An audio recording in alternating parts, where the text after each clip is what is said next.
French Stories, compiled and translated by Francis J. Reynolds. Zadig the Babyonian, by François-Marie Arouet de Voltaire. The Blind of One Eye. There lived in Babylon, in the reign of King Moabdar, a young man named Zadig, of a good natural disposition, strengthened and improved by education. Though rich and young, he had learned to moderate his passions.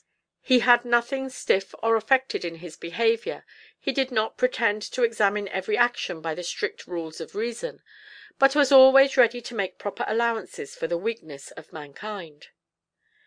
It was matter of surprise that, notwithstanding his sprightly wit, he never exposed by his raillery those vague, incoherent, and noisy discourses, those rash censures, ignorant decisions, coarse jests, and all that empty jingle of words which at Babylon went by the name of conversation.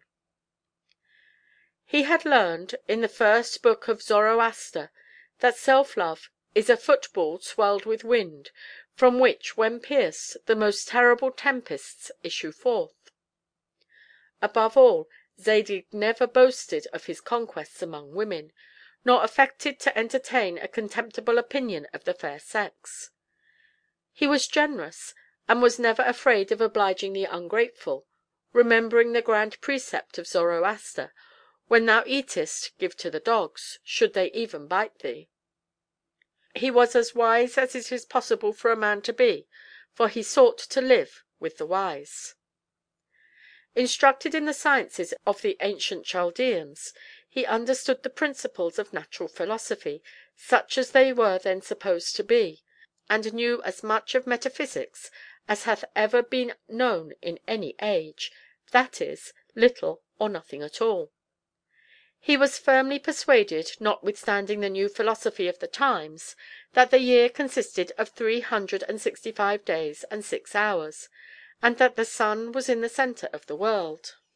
But when the principal magi told him, with a haughty and contemptuous air, that his sentiments were of a dangerous tendency, and that it was to be an enemy to the state to believe that the sun revolved round its own axis, and that the year had 12 months, he held his tongue with great modesty and meekness. Possessed as he was of great riches, and consequently of many friends, blessed with a good constitution, a handsome figure, a mind just and moderate, and a heart noble and sincere, he fondly imagined that he might easily be happy. He was going to be married to Semira, who, in point of beauty, birth, and fortune, was the first match in Babylon. He had a real and virtuous affection for this lady, and she loved him with the most passionate fondness.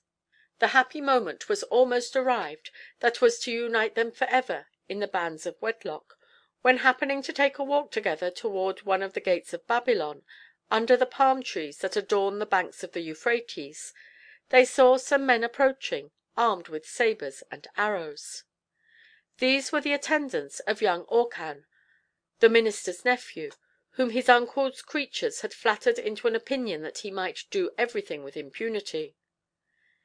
He had none of the graces nor virtues of Zadig, but thinking himself a much more accomplished man, he was enraged to find that the other was preferred before him. This jealousy, which was merely the effect of his vanity, made him imagine that he was desperately in love with Semira, and accordingly he resolved to carry her off. The ravishers seized her. In the violence of the outrage they wounded her, and made the blood flow from her person, the sight of which would have softened the tigers of Mount Imaus.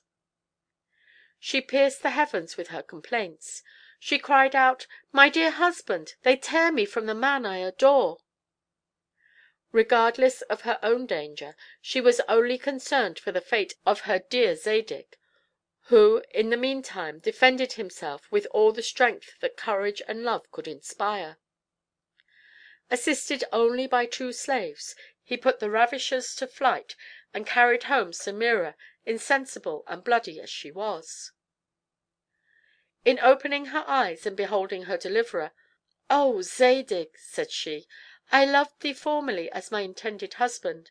I now love thee as the preserver of my honor and my life." Never was heart more deeply affected than that of Semira. Never did a more charming mouth express more moving sentiments.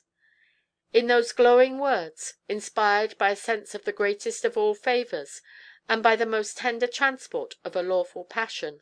Her wound was slight and was soon cured. Zadig was more dangerously wounded. An arrow had pierced him near his eye, and penetrated to a considerable depth. Semira wearied heaven with her prayers for the recovery of her lover. Her eyes were constantly bathed in tears. She anxiously awaited the happy moment when those of Zadig should be able to meet hers. But an abscess growing on the wounded eye gave everything to fear. A messenger was immediately dispatched to Memphis for the great physician Hermes, who came with a numerous retinue. He visited the patient and declared that he would lose his eye. He even foretold the day and hour when this fatal event would happen. "Had it been the right eye," said he, "I could easily have cured it, but the wounds of the left eye are incurable." All Babylon lamented the fate of Zadig, and admired the profound knowledge of Hermes. In 2 days the abscess broke of its own accord, and Zadig was perfectly cured. Hermes wrote a book to prove that it ought not to have been cured. Zadig did not read it, but, as soon as he was able to go abroad, he went to pay a visit to her in whom all his hopes of happiness were centered, and for whose sake alone he wished to have eyes. Semira had been in the country for 3 days past. He learned on the road that fine lady, having openly declared that she had an unconquerable aversion to one-eyed men, had the night before given her hand to Orcan. At this news he fell speechless to the ground. His sorrow brought him almost to the brink of the grave. He was long indisposed, but reason at last got the better of his affliction, and the severity of his fate served to console him. "Since," said he, "I have suffered so much from the cruel caprice of a woman educated at court, I must now think of marrying the daughter of a citizen." He pitched upon Azora, a lady of the greatest prudence, and of the best family in town. He married her, and lived with her for 3 months in all the delights of the most tender union. He only observed that she had a little levity, and was apt to find that those young men who had the most handsome persons were likewise possessed of most wit and virtue. The Nose. One morning Azora returned from a walk in a terrible passion, and uttering the most violent exclamations. "What aileth thee?" said he, "my dear spouse? What is it that can thus have discomposed thee?" "Alas!" said she, "thou wouldst be as much enraged as I am hadst thou seen what I have just beheld. I have been to comfort the young widow Cosrou, who, within these 2 days, hath raised a tomb to her young husband, near the rivulet that washes the skirts of this meadow. She vowed to heaven, in the bitterness of her grief, to remain at this tomb while the water of the rivulet should continue to run near it." "Well," said Zadig, "she is an excellent woman, and loved her husband with the most sincere affection." "Ah!" replied Azora, "didst thou but know in what she was employed when I went to wait upon her!"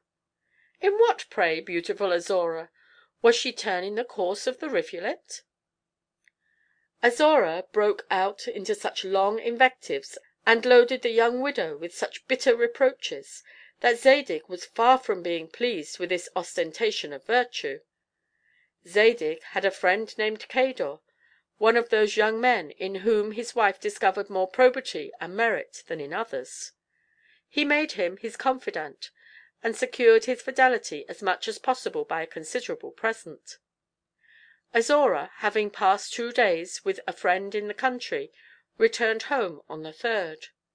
The servants told her, with tears in their eyes, that her husband died suddenly the night before, that they were afraid to send her an account of this mournful event, and that they had just been depositing his corpse in the tomb of his ancestors at the end of the garden.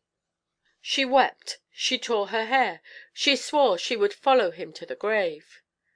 In the evening Cador begged leave to wait upon her, and joined his tears with hers. Next day they wept less, and dined together. Cador told her that his friend had left him the greatest part of his estate, and that he should think himself extremely happy in sharing his fortune with her.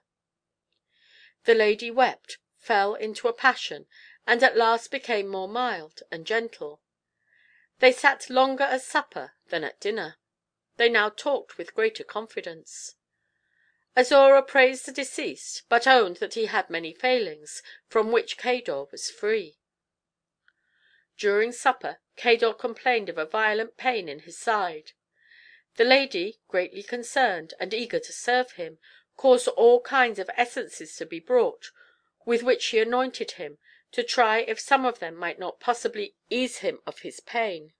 She lamented that the great Hermes was not still in Babylon. She even condescended to touch the side in which Cador felt such exquisite pain. "Art thou subject to this cruel disorder?" said she to him with a compassionate air. "It sometimes brings me," replied Cador, "to the brink of the grave, and there is but one remedy that can give me relief, and that is to apply to my side the nose of a man who is lately dead." "A strange remedy indeed," said Azora. "Not more strange," replied he, "than the satchels of Arnon against the apoplexy." This reason, added to the great merit of the young man, at last determined the lady.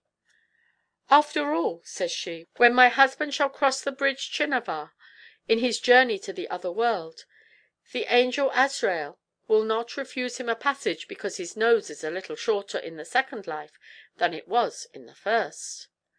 Then she took a razor, went to her husband's tomb, bedewed it with her tears, and drew near to cut off the nose of Zadig, whom she found extended at full length in the tomb. Zadig arose, holding his nose with one hand, and putting back the razor with the other. "Madam," said he, "don't exclaim so violently against young Cosrou. The project of cutting off my nose is equal to that of turning the course of a rivulet."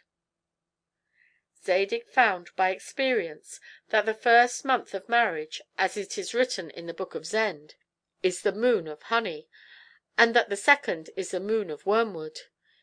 He was some time after obliged to repudiate Azora, who became too difficult to be pleased, and he then sought for happiness in the study of nature. "No man," said he, "can be happier than a philosopher who reads in this great book which God hath placed before our eyes. The truths he discovers are his own.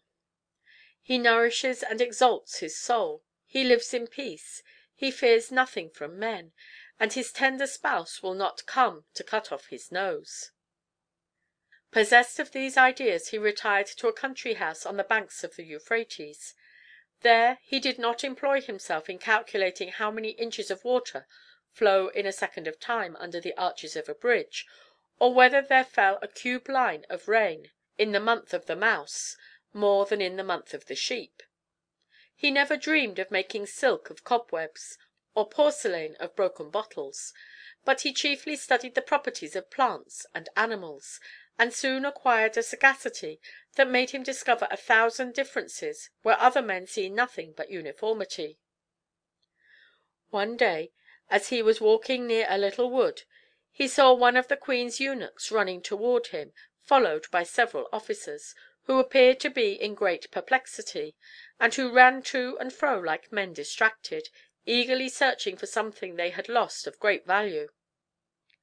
"Young man," said the first eunuch, "hast thou seen the queen's dog?" "It is female," replied Zadig. "Thou art in the right," returned the first eunuch. "It is a very small she spaniel," added Zadig. "She was lately whelped. She limps on the left forefoot, and has very long ears." "Thou hast seen her!" said the first eunuch, quite out of breath. "No," replied Zadig, "I have not seen her, nor did I so much as know that the queen had a dog." Exactly at the same time, by one of the common freaks of fortune, the finest horse in the king's stable had escaped from the jockey in the plains of Babylon. The principal huntsman and all the other officers ran after him with as much eagerness and anxiety as the first eunuch had done after the spaniel. The principal huntsman addressed himself to Zadig, and asked him if he had not seen the king's horse passing by. "He is the fleetest horse in the king's stable," replied Zadig. "He is 5 feet high, with very small hoofs, and a tail 3 feet and a half in length. The studs on his bit are gold of 23 carats, and his shoes are silver of 11 pennyweights." "What way did he take? Where is he?" demanded the chief huntsman. "I have not seen him," replied Zadig, "and never heard talk of him before." The principal huntsman and the first eunuch never doubted but that Zadig had stolen the king's horse and the queen's spaniel. They therefore had him conducted before the assembly of the grand desterham, who condemned him to the knout, and to spend the rest of his days in Siberia. Hardly was the sentence passed when the horse and the spaniel were both found. The judges were reduced to the disagreeable necessity of reversing their sentence; but they condemned Zadig to pay 400 ounces of gold for having said that he had not seen what he had seen. The fine he was obliged to pay, after which he was permitted to plead his cause before the council of the grand desterham, when he spoke to the following effect: "Ye stars of justice, abyss of sciences, mirrors of truth, who have the weight of lead, the hardness of iron, the splendor of the diamond, and many properties of gold, since I am permitted to speak before this august assembly, I swear to you by Oromades that I have never seen the queen's respectable spaniel, nor the sacred horse of the King of Kings. The truth of the matter was as follows: I was walking toward the little wood, where I afterwards met the venerable eunuch and the most illustrious chief huntsman. I observed on the sand the traces of an animal, and could easily perceive them to be those of a little dog. The light and long furrows impressed on little eminences of sand between the marks of the paws plainly discovered that it was a female whose dugs were hanging down, and that therefore she must have whelped a few days before. Other traces of a different kind, that always appeared to have gently brushed the surface of the sand near the marks of the forefeet, showed me that she had very long ears; and as I remarked that there was always a slighter impression on the sand by one foot than the other 3, I found that the spaniel of our august queen was a little lame, if I may be allowed the expression. With regard to the horse of the King of Kings, you will be pleased to know that, walking in the lanes of this wood, I observed the marks of a horse's shoes, all at equal distances. "This must be a horse," said I to myself, "that gallops excellently." The dust on the trees in the road, that was but 7 feet wide, was a little brushed off, at the distance of 3 feet and a half from the middle of the road. "This horse," said I, "has a tail 3 feet and a half long, which being whisked to the right and left has swept away the dust." I observed under the trees that formed an arbor 5 feet in height, that the leaves of the branches were newly fallen, from whence I inferred that the horse had touched them, and that he must therefore be 5 feet high. As to his bit, it must be gold of 23 carats, for he had rubbed his bosses against a stone which I knew to be a touchstone, and which I have tried. In a word, from the marks made by his shoes on flints of another kind, I concluded that he was shod with silver 11 deniers fine." All the judges admired Zadig for his acute and profound discernment. The news of this speech was carried even to the king and queen. Nothing was talked of but Zadig in the antechambers, the chambers, and the cabinet; and though many of the magi were of opinion that he ought to be burned as a sorcerer, the king ordered his officers to restore him the 400 ounces of gold which he had been obliged to pay. The register, the attorneys, and bailiffs went to his house with great formality, to carry him back his 400 ounces. They only retained 398 of them to defray the expenses of justice, and their servants demanded their fees. Zadig saw how extremely dangerous it sometimes is to appear too knowing, and therefore resolved that on the next occasion of the like nature he would not tell what he had seen. Such an opportunity soon offered. A prisoner of state made his escape, and passed under the window of Zadig's house. Zadig was examined and made no answer, but it was proved that he had looked at the prisoner from his window. From this crime he was condemned to pay 500 ounces of gold, and, according to the polite custom of Babylon, he thanked his judges for their indulgence. "Great God!" said he to himself, "what a misfortune it is to walk in a wood through which the queen's spaniel or the king's horse has passed! How dangerous to look out at a window! And how difficult to be happy in this life!" The envious man. Zadig resolved to comfort himself by philosophy and friendship for the evils he had suffered from fortune. He had in the suburbs of Babylon a house elegantly furnished, in which he assembled all the arts and all the pleasures worthy the pursuit of a gentleman. In the morning his library was open to the learned; in the evening his table was surrounded by good company. But he soon found what very dangerous guests these men of letters are. A warm dispute arose on one of Zoroaster's laws, which forbids the eating of a griffin. "Why," said some of them, "prohibit the eating of a griffin, if there is no such animal in nature?" "There must necessarily be such an animal," said the others, "since Zoroaster forbids us to eat it." Zadig would fain have reconciled them by saying, "If there are no griffins we cannot possibly eat them, and thus either way we shall obey Zoroaster." A learned man, who had composed 13 volumes on the properties of the griffin, and was besides the chief theurgite, hastened away to accuse Zadig before one of the principal magi named Yebor, the greatest blockhead and therefore the greatest fanatic among the Chaldeans.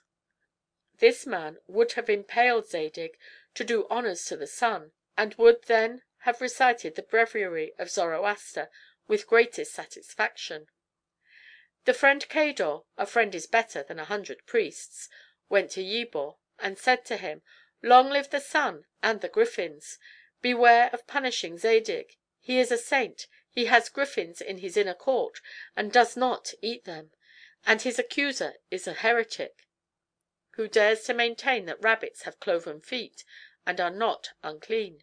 "Well," said Yebor, shaking his bald pate, "we must impale Zadig for having thought contemptuously of griffins, and the other for having spoken disrespectfully of rabbits."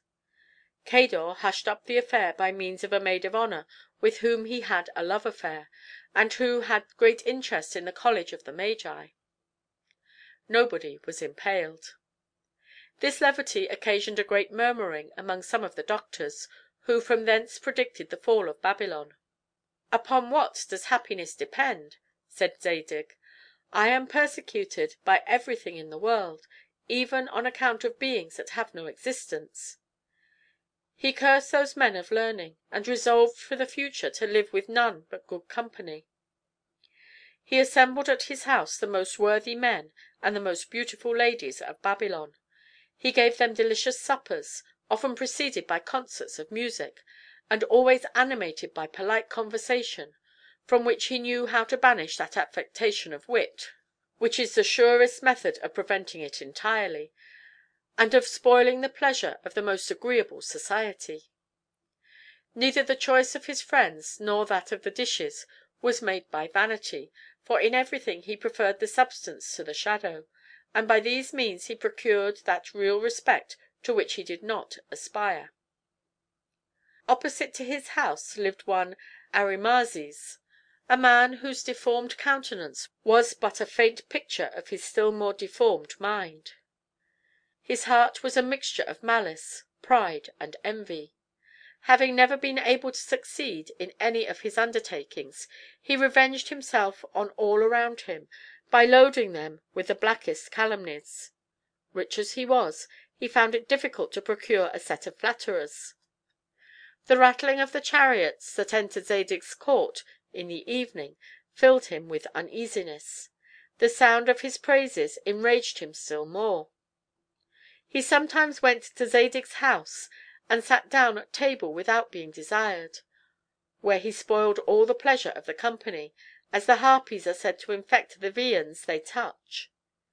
It happened that one day he took it in his head to give an entertainment to a lady, who, instead of accepting it, went to sup with Zadig. At another time, as he was talking with Zadig at court, a minister of state came up to them, and invited Zadig to supper without inviting Arimazes. The most implacable hatred has seldom a more solid foundation. This man, who in Babylon was called the Envious, resolved to ruin Zadig because he was called the Happy.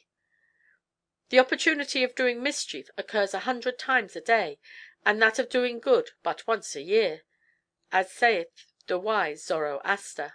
The envious man went to see Zadig, who was walking in his garden with 2 friends and a lady, to whom he said many gallant things, without any other intention than that of saying them. The conversation turned upon a war which the king had just brought to a happy conclusion against the Prince of Hyrcania, his vassal. Zadig, who had signalized his courage in this short war, bestowed great praises on the king, but greater still on the lady. He took out his pocketbook, and wrote 4 lines extempore, which he gave to this amiable person to read. His friends begged they might see them, but modesty, or rather a well-regulated self-love, would not allow him to grant their request. He knew that extempore verses are never approved of by any but by the person in whose honor they are written. He therefore tore in 2 the leaf on which he had wrote them, and threw both pieces into a thicket of rose bushes, where the rest of the company sought for them in vain. A slight shower falling soon after obliged them to return to the house. The envious man, who stayed in the garden, continued the search, till at last he found a piece of the leaf. It had been torn in such a manner that each half of a line formed a complete sentence, and even a verse of a shorter measure. But what was still more surprising, these short verses were found to contain the most injurious reflections on the king. They ran thus: To flagrant crimes his crown he owes, to peaceful times the worst of foes. The envious man was now happy for the first time in his life. He had it in his power to ruin a person of virtue and merit. Filled with a fiend-like joy, he found means to convey to the king the satire written by the hand of Zadig, who, together with the lady and his 2 friends, was thrown into prison. His trial was soon finished, without his being permitted to speak for himself. As he was going to receive his sentence, the envious man threw himself in his way, and told him with a loud voice that his verses were good for nothing. Zadig did not value himself on being a good poet, but it filled him with inexpressible concern to find that he was condemned for high treason, and that the fair lady and his 2 friends were confined in prison for a crime of which they were not guilty. He was not allowed to speak because his writing spoke for him. Such was the law of Babylon.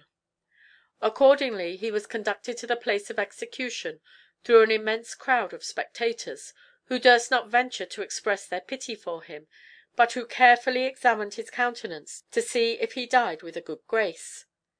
His relations alone were inconsolable, for they could not succeed to this estate. 3/4 of his wealth were confiscated into the king's treasury, and the other 1/4 was given to the envious man. Just as he was preparing for death, the king's parrot flew from its cage, and alighted on a rosebush in Zadig's garden. A peach had been driven thither by the wind from a neighboring tree, and had fallen on a piece of the written leaf of the pocketbook to which it stuck. The bird carried off the peach and the paper, and laid them on the king's knee. The king took up the paper with great eagerness, and read the words, which formed no sense, and seemed to be the ending of verses. He loved poetry, and there is always some mercy to be expected from a prince of that disposition. The adventure of the parrot set him a thinking. The queen, who remembered what had been written on the piece of Zadig's pocket book, caused it to be brought. They compared the two pieces together, and found them to tally exactly. Then they read the verses as Zadig had wrote them. Tyrants are prone to flagrant crimes, to clemency his crown he owes, to concord and to peaceful times, love only is the worst of foes. The king gave immediate orders that Zadig should be brought before him, and that his two friends and the lady should be set at liberty.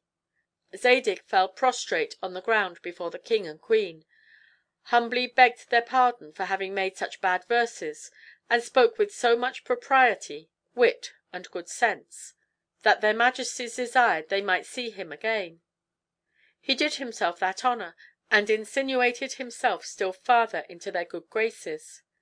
They gave him all the wealth of the envious man, but Zadig restored him back the whole of it. And this instance of generosity gave no other pleasure to the envious man than that of having preserved his estate. The king's esteem for Zadig increased every day.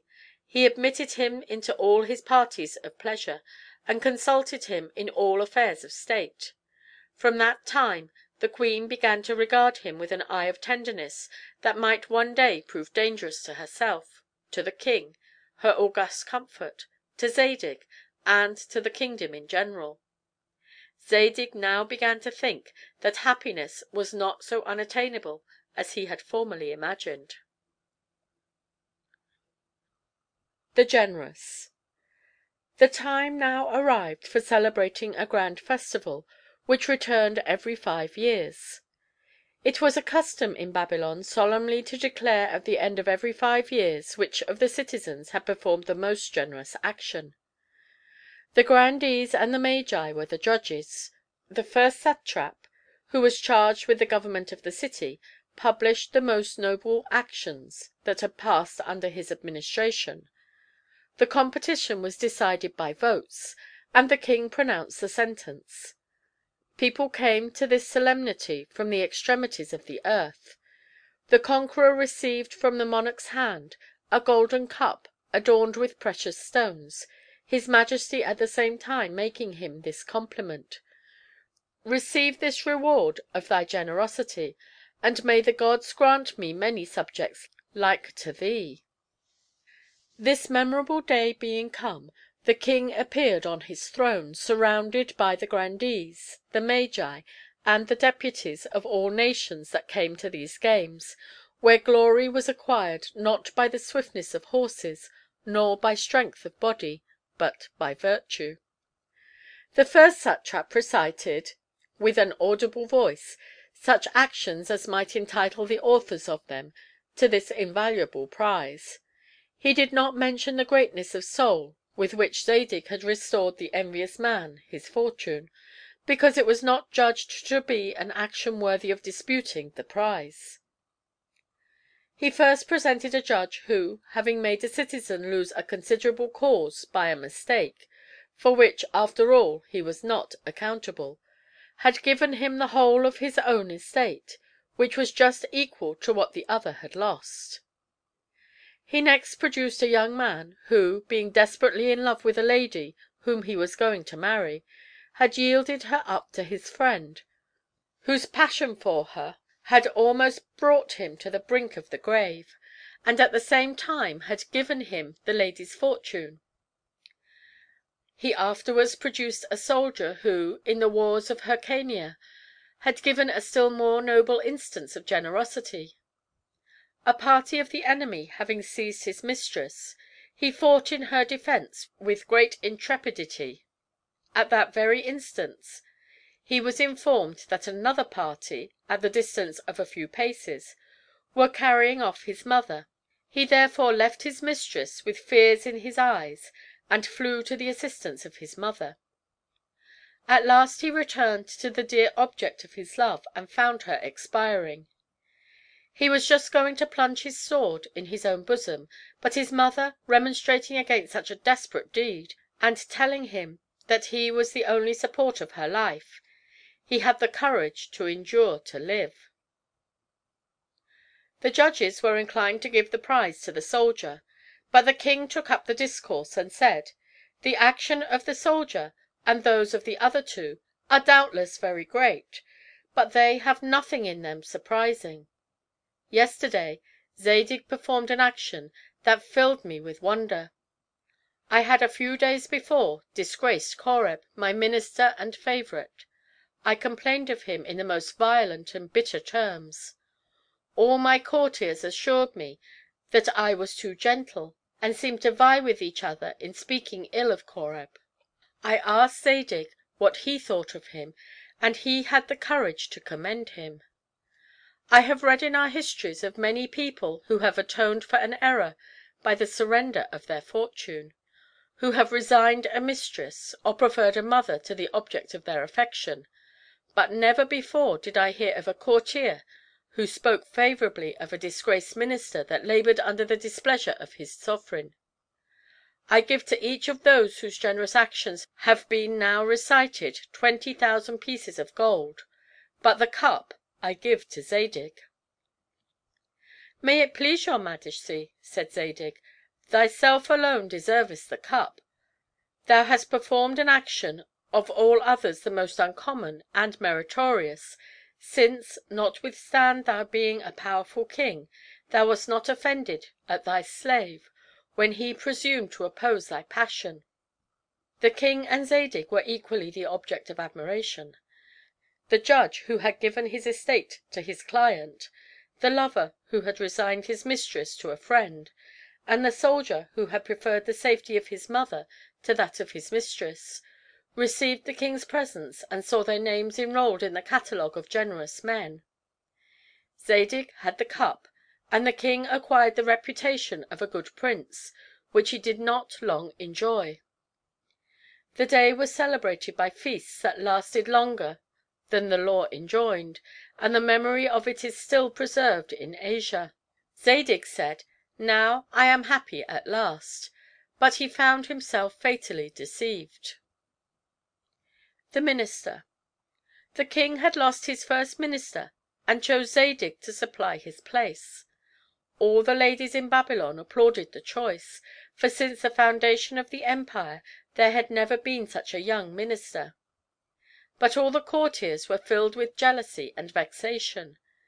The envious man in particular was troubled with a spitting of blood and a prodigious inflammation in his nose. Zadig, having thanked the king and queen for their goodness, went likewise to thank the parrot. "Beautiful bird," said he, "'tis thou that hast saved my life and made me first minister. The queen's spaniel and the king's horse did me a great deal of mischief, but thou hast done me much good. Upon such slender threads as these do the fates of mortals hang. But," added he, "this happiness perhaps will vanish very soon." "Soon!" replied the parrot. Zadig was somewhat startled at this word, but as he was a good natural philosopher and did not believe parrots to be prophets, he quickly recovered his spirits and resolved to execute his duty to the best of his power. He made every one feel the sacred authority of the laws, but no one felt the weight of his dignity. He never checked the deliberation of the divan, and every vizier might give his opinion without the fear of incurring the minister's displeasure. When he gave a judgment, it was not he that gave it, it was the law; the rigor of which, however, when it was too severe, he always took care to soften; and when laws were wanting, the equity of his decisions was such as might easily have made them pass for those of Zoroaster. It is to him that the nations are indebted for his grand principle, to wit, that it is better to run the risk of sparing the guilty than to condemn the innocent. He imagined that laws were made as well to secure the people from the suffering of injuries as to restrain them from the commission of crimes. His chief talent consisted in discovering the truth, which all men seek to obscure. This great talent he put in practice from the very beginning of his administration. A famous merchant of Babylon, who died in the Indies, divided his estate equally between his two sons, after having disposed of their sister in marriage, and left a present of 30,000 pieces of gold to that son who should be found to have loved him best. The eldest raised a tomb to his memory. The youngest increased the sister's portion by giving her part of his inheritance. Every one said that the eldest son loved his father best, and the youngest his sister, and that the 30,000 pieces belonged to the eldest. Zadig sent for both of them, the one after the other. To the eldest he said, "Thy father is not dead. He is recovered of his last illness, and is returning to Babylon." "God be praised," replied the young man; "but his tomb cost me a considerable sum." Zadig afterwards said the same to the youngest. "God be praised," said he; "I will go and restore to my father all that I have, but I could wish that he would leave my sister what I have given her." "Thou shalt restore nothing," replied Zadig, "and thou shalt have the 30,000 pieces, for thou art the son who loves his father best." The disputes and the audiences. In this manner he daily discovered the subtlety of his genius and the goodness of his heart. The people at once admired and loved him. He passed for the happiest man in the world. The whole empire resounded with his name. All the ladies ogled him. All the men praised him for his justice. The learned regarded him as an oracle, and even the priests confessed that he knew more than the old archmage Yebor. They were now so far from prosecuting him on account of the griffin, that they believed nothing but what he thought credible. There had reigned in Babylon for the space of 1,500 years a violent contest that had divided the empire into two sects. The one pretended that they ought to enter the temple of Mitra with the left foot foremost, and the other held this custom in detestation, and always entered with the right foot first. The people waited with great impatience for the day on which the solemn feast of the sacred fire was to be celebrated, to see which sect Zadig would favor. All the world had their eyes fixed on his 2 feet, and the whole city was in the utmost suspense and perturbation. Zadig jumped into the temple with his feet joined together, and afterwards proved, in an eloquent discourse, that the sovereign of heaven and earth, who accepted not the persons of men, makes no distinction between the right and left foot. The envious man and his wife alleged that his discourse was not figurative enough, and that he did not make the rocks and mountains to dance with sufficient agility. "He is dry," said they, "and void of genius. He does not make the flea to fly, and stars to fall, nor the sun to melt wax. He has not the true Oriental style." Zadig contented himself with having the style of reason. All the world favored him, not because he was in the right road, or followed the dictates of reason, or was a man of real merit, but because he was prime vizier. He terminated with the same happy address the grand difference between the white and the black magi. The former maintained that it was the height of impiety to pray to God with the face turned toward the east in winter. The latter asserted that God abhorred the prayers of those who turned toward the west in summer.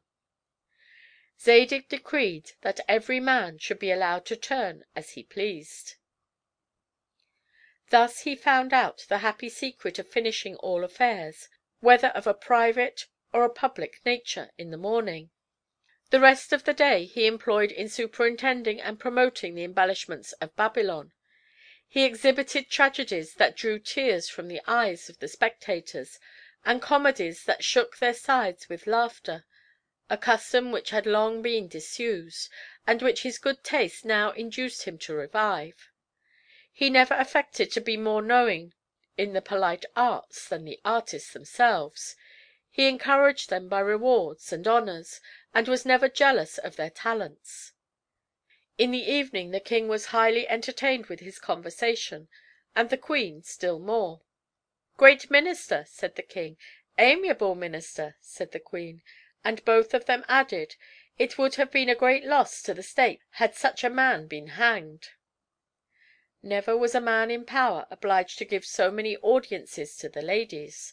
Most of them came to consult him about no business at all, that so they might have some business with him; but none of them won his attention. Meanwhile Zadig perceived that his thoughts were always distracted, as well when he gave audience as when he sat in judgment. He did not know to what to attribute this absence of mind, and that was his only sorrow. He had a dream in which he imagined that he laid himself down upon a heap of dry herbs, among which there were many prickly ones that gave him great uneasiness, and that he afterwards reposed himself on a soft bed of roses, from which there sprung a serpent that wounded him to the heart with its sharp and venomed tongue. "Alas!" said he, "I have long lain on these dry and prickly herbs. I am now on the bed of roses. But what shall be the serpent?" Jealousy. Zadig's calamities sprung even from his happiness, and especially from his merit. He every day conversed with the king and Astarte, his august comfort. The charms of his conversation were greatly heightened by that desire of pleasing, which is to the mind what dress is to beauty. His youth and graceful appearance insensibly made an impression on Astarte which she did not at first perceive. Her passion grew and flourished in the bosom of innocence. Without fear or scruple, she indulged the pleasing satisfaction of seeing and hearing a man who was so dear to her husband and to the empire in general. She was continually praising him to the king. She talked of him to her women, who were always sure to improve on her praises. And thus everything contributed to pierce her heart with a dart, of which she did not seem to be sensible.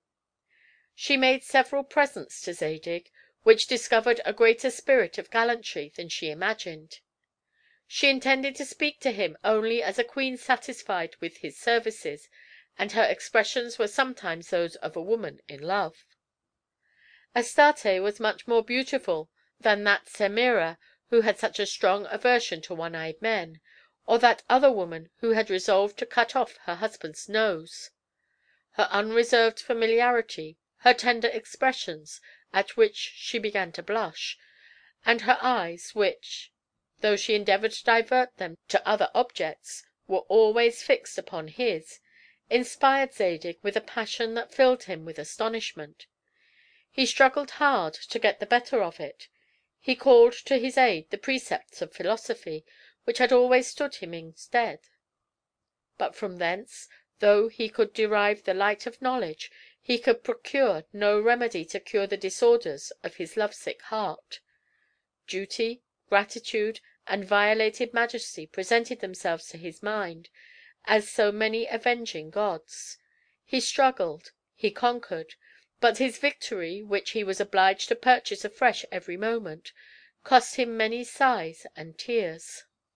He no longer dared to speak to the queen with that sweet and charming familiarity which had been so agreeable to them both. His countenance was covered with a cloud. His conversation was constrained and incoherent. His eyes were fixed on the ground, and when, in spite of all his endeavors to the contrary, they encountered those of the queen, they found them bathed in tears and darting arrows of flame. They seemed to say, "We adore each other, and yet are afraid to love. We both burn with a fire which we both condemn." Zadig left the royal presence full of perplexity and despair, and having his heart oppressed with a burden which he was no longer able to bear.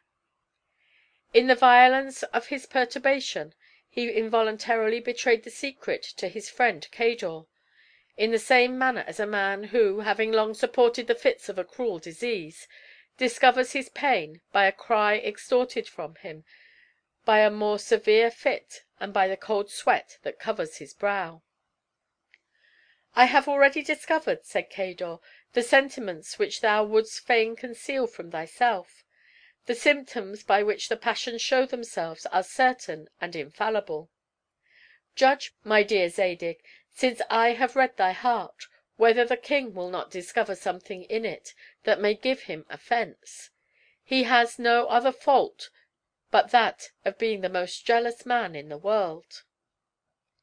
Thou canst resist the violence of thy passion with greater fortitude than the queen, because thou art a philosopher, and because thou art Zadig.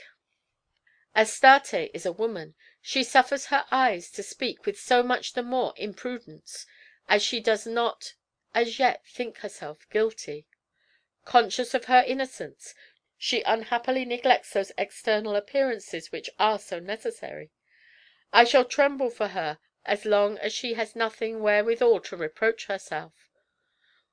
Were ye both of one mind, ye might easily deceive the whole world.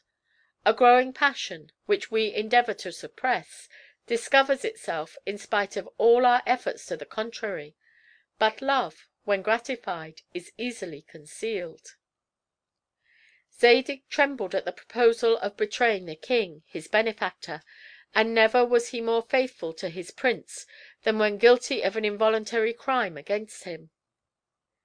Meanwhile the queen mentioned the name of Zadig so frequently, and with such a blushing and downcast look, she was sometimes so lively and sometimes so perplexed when she spoke to him in the king's presence, and was seized with such deep thoughtfulness at his going away, that the king began to be troubled. He believed all that he saw, and imagined all that he did not see. He particularly remarked that his wife's shoes were blue, and that Zadig's shoes were white; that his wife's ribbons were yellow, and that Zadig's bonnet was yellow. And these were terrible symptoms to a prince of so much delicacy. In his jealous mind suspicions were turned into certainty. All the slaves of kings and queens are so many spies over their hearts. They soon observed that Astarte was tender and that Moabdar was jealous. The envious man brought false reports to the king. The monarch now thought of nothing but in what manner he might best execute his vengeance. He one night resolved to poison the queen, and in the morning to put Zadig to death by the bowstring. The orders were given to a merciless eunuch, who commonly executed his acts of vengeance. There happened at that time to be in the king's chamber a little dwarf, who, though dumb, was not deaf. He was allowed, on account of his insignificance, to go wherever he pleased, and, as a domestic animal, was a witness of what passed in the most profound secrecy. This little mute was strongly attached to the queen and Zadig. With equal horror and surprise he heard the cruel orders given. But how to prevent the fatal sentence that in a few hours was to be carried into execution? He could not write, but he could paint, and excelled particularly in drawing a striking resemblance. He employed a part of the night in sketching out with his pencil what he meant to impart to the queen. The piece represented the king in one corner, boiling with rage, and giving orders to the eunuch, a bowstring and a bowl on a table; the queen in the middle of the picture, expiring in the arms of her woman, and Zadig strangled at her feet. The horizon represented a rising sun, to express that this shocking execution was to be performed in the morning. As soon as he had finished the picture, he ran to one of Astarte's women, awakened her, and made her understand that she must immediately carry it to the queen. At midnight a messenger knocks at Zadig's door, awakes him, and gives him a note from the queen. He doubts whether it is a dream, and opens the letter with a trembling hand. But how great was his surprise, and who can express the consternation and despair into which he was thrown upon reading these words: "Fly this instant, or thou art a dead man. Fly, Zadig, I conjure thee by our mutual love and my yellow ribbons. I have not been guilty, but I find I must die like a criminal." Zadig was hardly able to speak. He sent for Cador, and, without uttering a word, gave him the note. Cador forced him to obey, and forthwith to take the road to Memphis. "Shouldst thou dare," said he, "to go in search of the queen, thou wilt hasten her death. Shouldst thou speak to the king, thou wilt infallibly ruin her. I will take upon me the charge of her destiny. Follow thy own. I will spread a word that thou hast taken the road to India. I will soon follow thee, and inform thee of all that shall have passed in Babylon." At that instant Cador caused two of the swiftest dromedaries to be brought to a private gate of the palace. Upon one of these he mounted Zadig, whom he was obliged to carry to the door, and who was ready to expire with grief. He was accompanied by a single domestic, and Cador, plunged in sorrow and astonishment, soon lost sight of his friend. This illustrious fugitive, arriving on the side of a hill from whence he could take a view of Babylon, turned his eyes toward the queen's palace, and fainted away at the sight; nor did he recover his senses but to shed a torrent of tears and to wish for death. At length, after his thoughts had been long engrossed in lamenting the unhappy fate of the loveliest woman and the greatest queen in the world, he for a moment turned his views on himself, and cried, "What, then, is human life? O Virtue, how hast thou served me! 2 women have basely deceived me, and now a third, who is innocent, and more beautiful than both the others, is going to be put to death. Whatever good I have done hath been to me a continual source of calamity and affliction, and I have only been raised to the height of grandeur to be tumbled down the most horrid precipice of misfortune." Filled with these gloomy reflections, his eyes overspread with the veil of grief, his countenance covered with the paleness of death, and his soul plunged in an abyss of the blackest despair, he continued his journey toward Egypt. The woman beaten. Zadig directed his course by the stars. The constellation of Orion and the splendid Dog star guided his steps toward the pole of Cassiopeia. He admired those vast globes of light, which appear to our eyes but as so many little sparks, while on earth, which in reality is only an imperceptible point in nature, appears to our fond imaginations as something so grand and noble.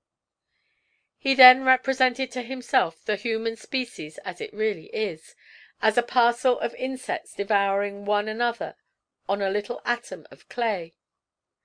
This true image seemed to annihilate his misfortunes by making him sensible of the nothingness of his own being, and of that of Babylon. His soul launched out into infinity, and, detached from these senses, contemplated the immutable order of the universe. But when afterwards, returning to himself, and entering into his own heart, he considered that Astarte had perhaps died for him, the universe vanished from his sight, and he beheld nothing in the whole compass of nature but Astarte expiring and Zadig unhappy. While he thus alternately gave up his mind to this flux and reflux of sublime philosophy and intolerable grief, he advanced toward the frontiers of Egypt, and his faithful domestic was already in the first village in search of a lodging. Upon reaching the village, Zadig generously took the part of a woman attacked by her jealous lover. The combat grew so fierce that Zadig slew the lover. The Egyptians were then just and humane. The people conducted Zadig to the town house. They first of all ordered his wounds to be dressed, and then examined him and his servant apart, in order to discover the truth. They found that Zadig was not an assassin; but as he was guilty of having killed a man, the law condemned him to be a slave. His 2 camels were sold for the benefit of the town. All the gold he had brought with him was distributed among the inhabitants, and his person, as well as that of the companion of his journey, was exposed to sale in the market place. An Arabian merchant, named Setoc, made the purchase; but as the servant was fitter for labor than the master, he was sold at a higher price. There was no comparison between the 2 men. Thus Zadig became a slave subordinate to his own servant. They were linked together by a chain fastened to their feet, and in this condition they followed the Arabian merchant to his house. By the way, Zadig comforted his servant, and exhorted him to patience; but he could not help making, according to his usual custom, some reflections on human life. "I see," said he, "that the unhappiness of my fate hath an influence on thine. Hitherto everything has turned out to me in a most unaccountable manner.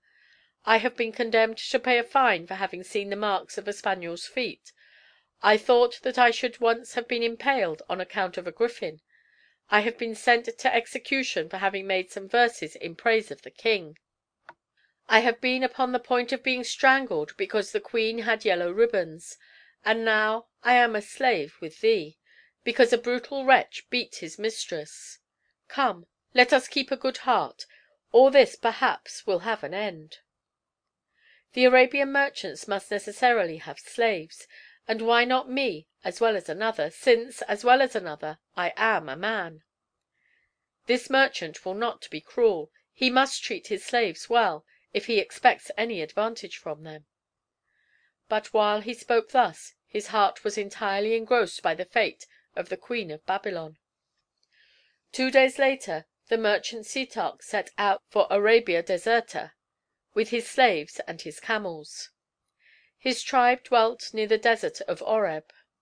The journey was long and painful. Setoc set a much greater value on the servant than the master, because the former was more expert in loading the camels, and all the little marks of distinction were shown to him. A camel having died within 2 days' journey of Oreb, his burden was divided and laid on the backs of the servants, and Zadig had his share among the rest. Setoc laughed to see all his slaves walking with their bodies inclined.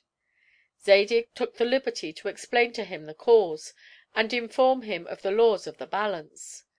The merchant was astonished, and began to regard him with other eyes.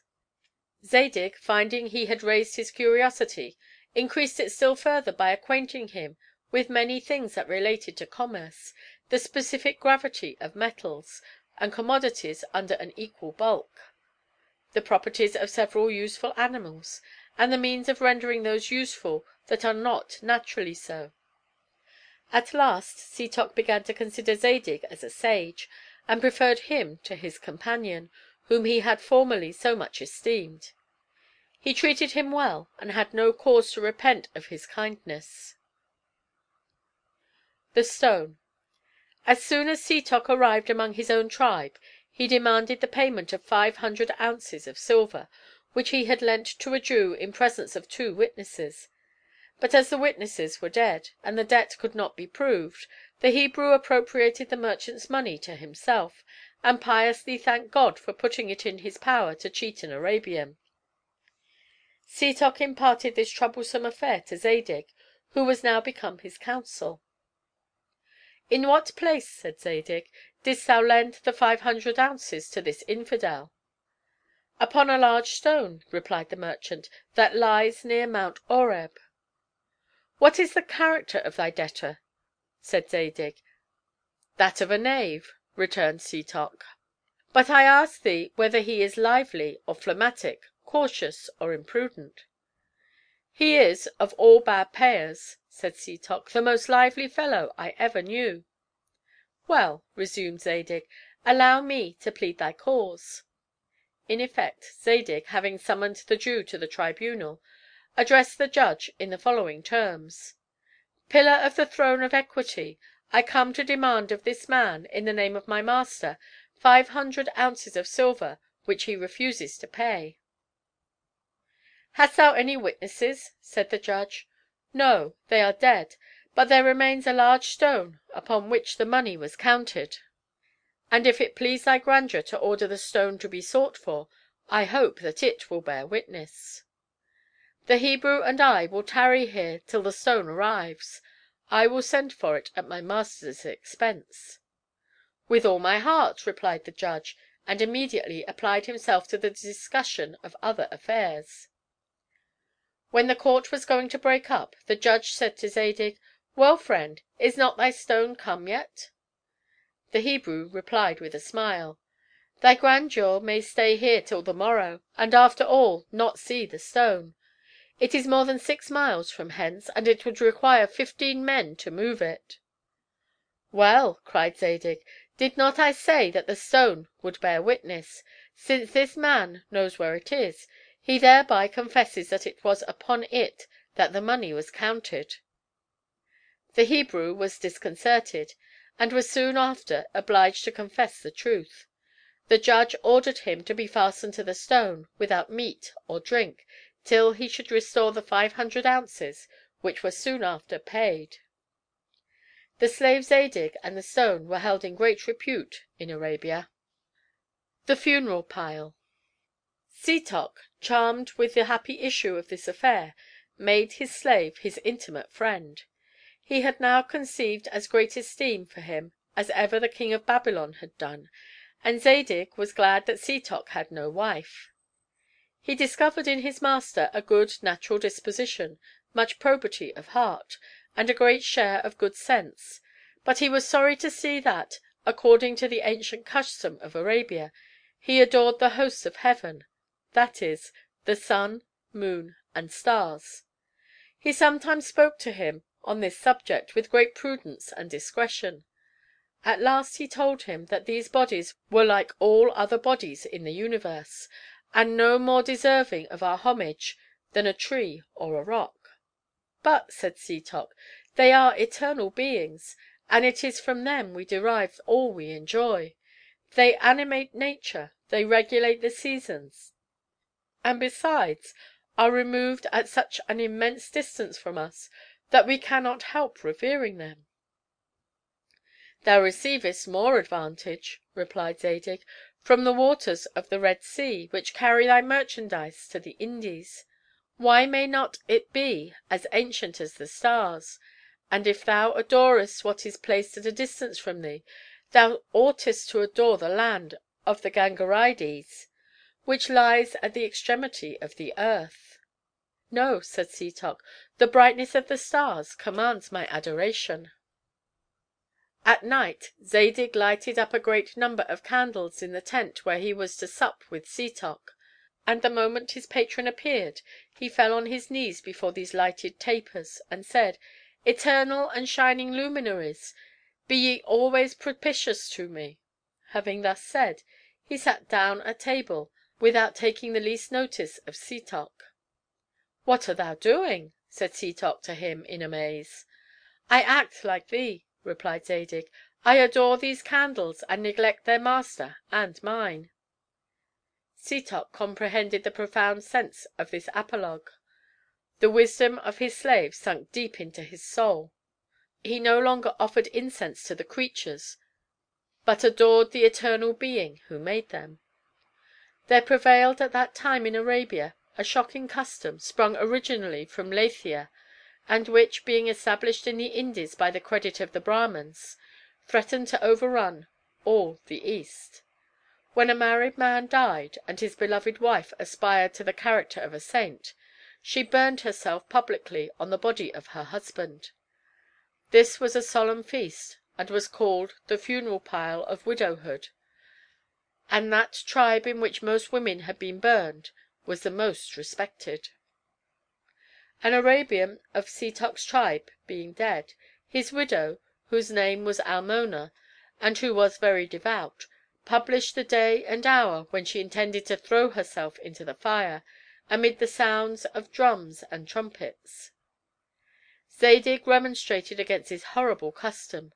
He showed Setoc how inconsistent it was with the happiness of mankind to suffer young widows to burn themselves every other day, widows who were capable of giving children to the state, or at least of educating those they already had; and he convinced him that it was his duty to do all that lay in his power to abolish such a barbarous practice.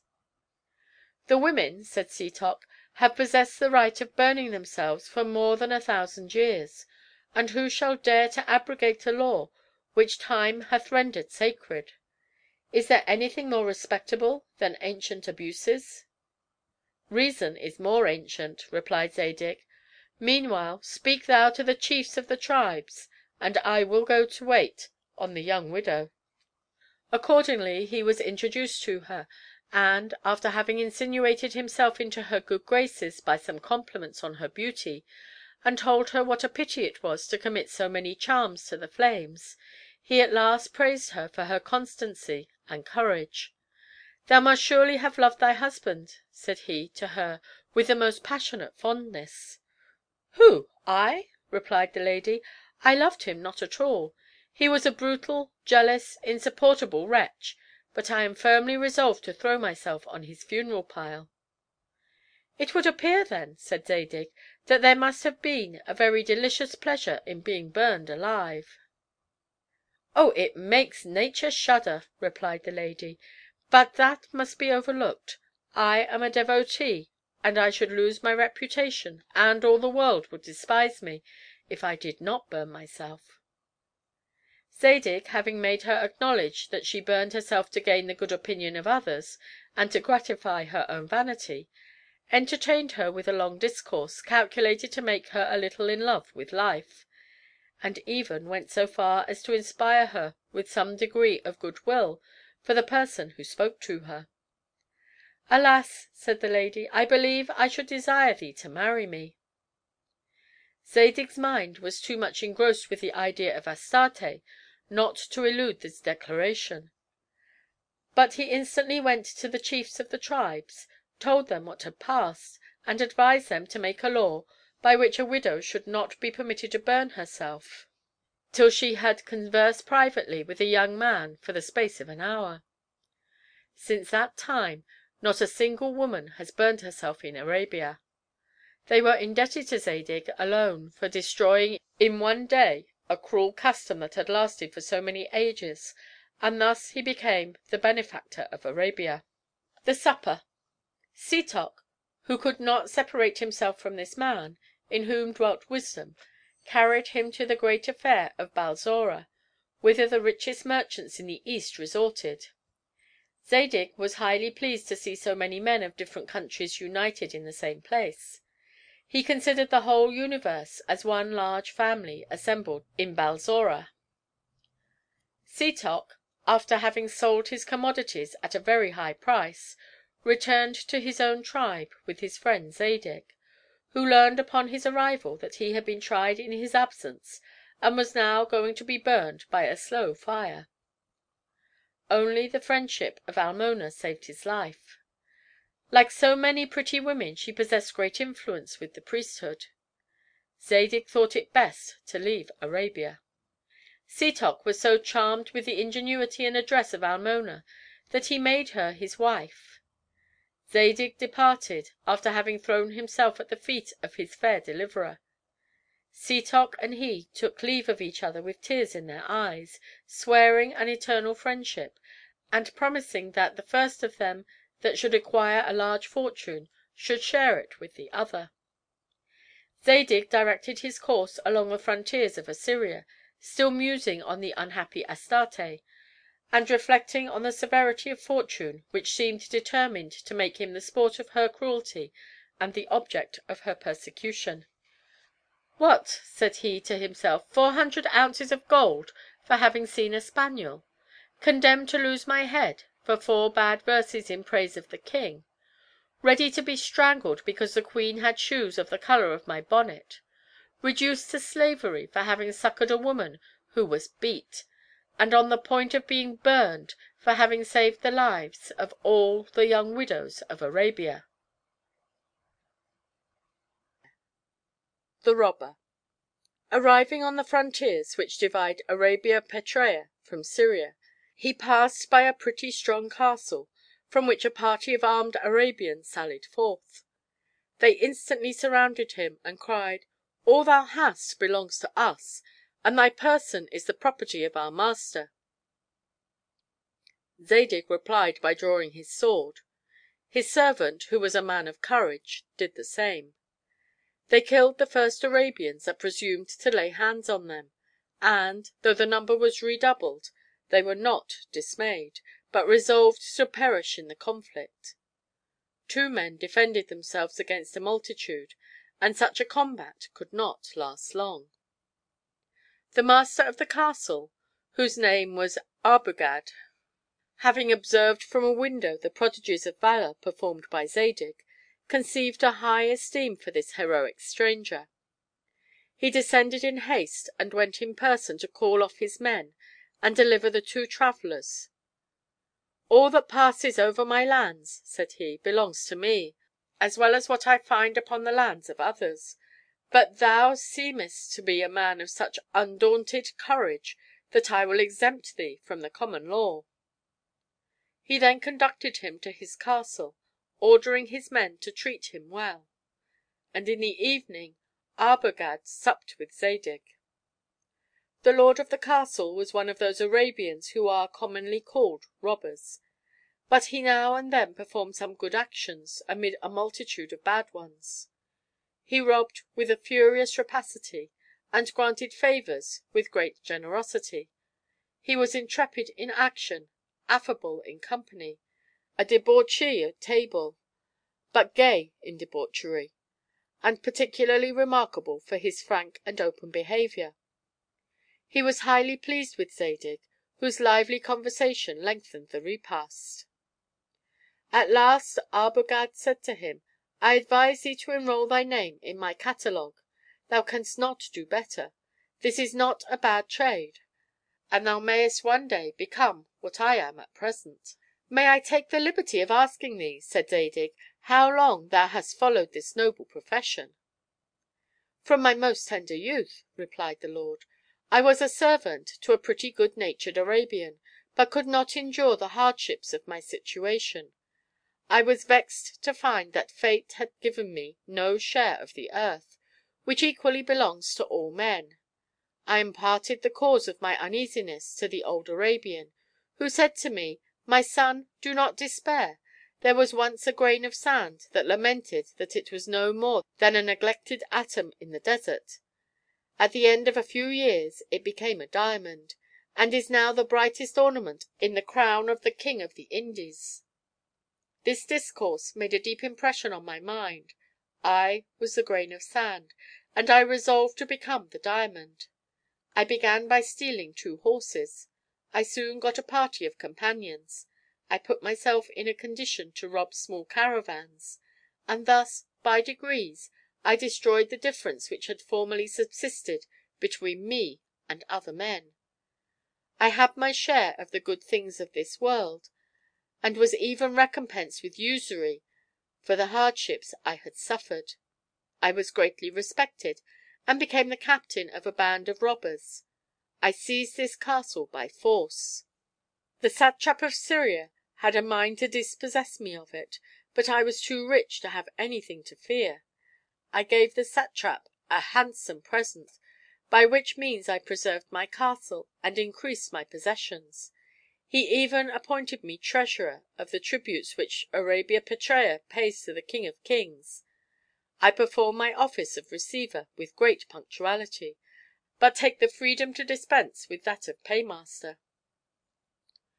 The Grand Desterham of Babylon sent hither a pretty satrap in the name of King Moabdar, to have me strangled. This man arrived with his orders. I was apprised of all. I caused to be strangled in his presence the 4 persons he had brought with him to draw the noose. After which I asked him how much his commission of strangling me might be worth. He replied that his fees would amount to about 300 pieces of gold. I then convinced him that he might gain more by staying with me. I made him an inferior robber, and he is now one of my best and richest officers. If thou wilt take my advice, thy success may be equal to his. Never was there a better season for plunder, since King Moabdar is killed, and all Babylon thrown into confusion." "Moabdar killed!" said Zadig; "and what is become of Queen Astarte?" "I know not," replied Arbogad. "All I know is, that Moabdar lost his senses and was killed. That Babylon is a scene of disorder and bloodshed, and all the empire is desolated. And there are some fine strokes to be struck yet; and that, for my own part, I have struck some that are admirable." "But the queen," said Zadig, "for heaven's sake, knowest thou nothing of the queen's fate?" "Yes," replied he, "I have heard something of a prince of Hircania. If she was not killed in the tumult, she is probably one of his concubines. But I am much fonder of booty than news. I have taken several women in my excursions, but I keep none of them. I sell them at a high price when they are beautiful, without inquiring who they are. In commodities of this kind rank makes no difference, and a queen that is ugly will never find a merchant. Perhaps I may have sold Queen Astarte, perhaps she is dead; but, be it as it will, it is of little consequence to me, and I should imagine of as little to thee." So saying, he drank a large draught which threw all his ideas into such confusion that Zadig could obtain no further information. Zadig remained for some time without speech, sense, or motion. Arbogad continued drinking, told stories, constantly repeated that he was the happiest man in the world, and exhorted Zadig to put himself in the same condition. At last the soporiferous fumes of the wine lulled him into a gentle repose. Zadig passed the night in the most violent perturbation. "What," said he, "did the king lose his senses? And is he killed? I cannot help lamenting his fate. The empire is rent in pieces, and this robber is happy. O fortune! O destiny! A robber is happy, and the most beautiful of nature's works hath perhaps perished in a barbarous manner, or lives in a state worse than death. O Astarte, what is become of thee?" At daybreak he questioned all those he met in the castle, but they were all busy, and he received no answer. During the night they had made a new capture, and they were now employed in dividing the spoils. All he could obtain in this hurry and confusion was an opportunity of departing, which he immediately embraced, plunged deeper than ever in the most gloomy and mournful reflections. Zadig proceeded on his journey with a mind full of disquiet and perplexity, and wholly employed on the unhappy Astarte, on the king of Babylon, on his faithful friend Cador, on the happy robber Arbogad; in a word, on all the misfortunes and disappointments he had hitherto suffered. The Fisherman. At a few leagues' distance from Arbogad's castle, he came to the banks of a small river, still deploring his fate, and considering himself as the most wretched of mankind. He saw a fisherman lying on the brink of the river, scarcely holding in his weak and feeble hand a net which he seemed ready to drop, and lifting up his eyes to heaven. "I am certainly," said the fisherman, "the most unhappy man in the world. I was universally allowed to be the most famous dealer in cream cheese in Babylon, and yet I am ruined.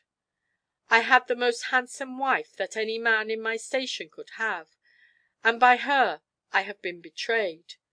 I had still left a paltry house, and that I have seen pillaged and destroyed. At last I took refuge in this cottage, where I have no other resource than fishing, and yet I cannot catch a single fish. O my net, no more will I throw thee into the water, I will throw myself in thy place." So saying, he arose and advanced forward, in the attitude of a man ready to throw himself into the river, and thus to finish his life. "What!" said Zadig to himself, "are there men as wretched as I?" His eagerness to save the fisherman's life was as this reflection. He ran to him, stopped him, and spoke to him with a tender and compassionate air. It is commonly supposed that we are less miserable when we have companions in our misery. This, according to Zoroaster, does not proceed from malice, but necessity. We feel ourselves insensibly drawn to an unhappy person as to one like ourselves. The joy of the happy would be an insult, but two men in distress are like two slender trees, which, mutually supporting each other, fortify themselves against the storm. "Why," said Zadig to the fisherman, "dost thou sink under thy misfortunes?" "Because," replied he, "I see no means of relief. I was the most considerable man in the village of Derlback, near Babylon, and with the assistance of my wife I made the best cream cheese in the empire. Queen Astarte and the famous minister Zadig were extremely fond of them." Zadig, transported, said, "What, knowest thou nothing of the queen's fate?" "No, my lord," replied the fisherman; "but I know that neither the queen nor Zadig has paid me for my cream cheeses, that I have lost my wife, and am now reduced to despair." "I flatter myself," said Zadig, "that thou wilt not lose all thy money. I have heard of this Zadig. He is an honest man, and if he returns to Babylon as he expects, he will give thee more than he owes thee. Believe me, go to Babylon.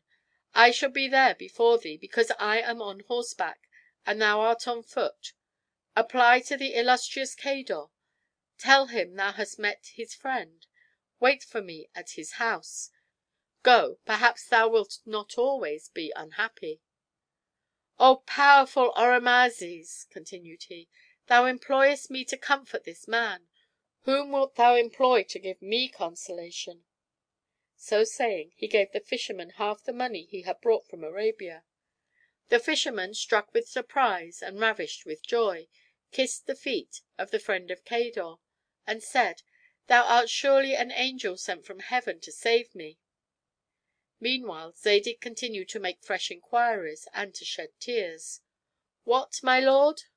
cried the fisherman, "art thou then so unhappy, thou who bestowest favors?" "100 times more unhappy than thou art," replied Zadig. "But how is it possible," said the good man, "that the giver can be more wretched than the receiver?" "Because," replied Zadig, "thy greatest misery arose from poverty, and mine is seated in the heart." "Did Orcan take thy wife from thee?" said the fisherman. This word recalled to Zadig's mind the whole of his adventures. He repeated the catalogue of his misfortunes, beginning with the queen's spaniel, and ending with his arrival at the castle of the robber Arbogad. "Ah," said he to the fisherman, "Orcan deserves to be punished; but it is commonly such men as those that are the favorites of fortune. However, go thou to the house of Cador, and there wait my arrival." Then they parted. The fisherman walked, thanking heaven for the happiness of his condition, and Zadig rose, accusing fortune for the hardness of his lot. The Basilisk. Arriving in a beautiful meadow, he there saw several women, who were searching for something with great application. He took the liberty to approach one of them, and to ask if he might have the honor to assist them in their search. "Take care that thou dost not," replied the Syrian. "What we are searching for can be touched only by women." "Strange," said Zadig. "May I presume to ask thee what it is that women only are permitted to touch?" "It is a basilisk," said she. "A basilisk, madam? And for what purpose, pray, dost thou seek for a basilisk?" "It is for our lord and master Ogle, whose cattle thou seest on the bank of that river at the end of the meadow. We are his most humble slaves.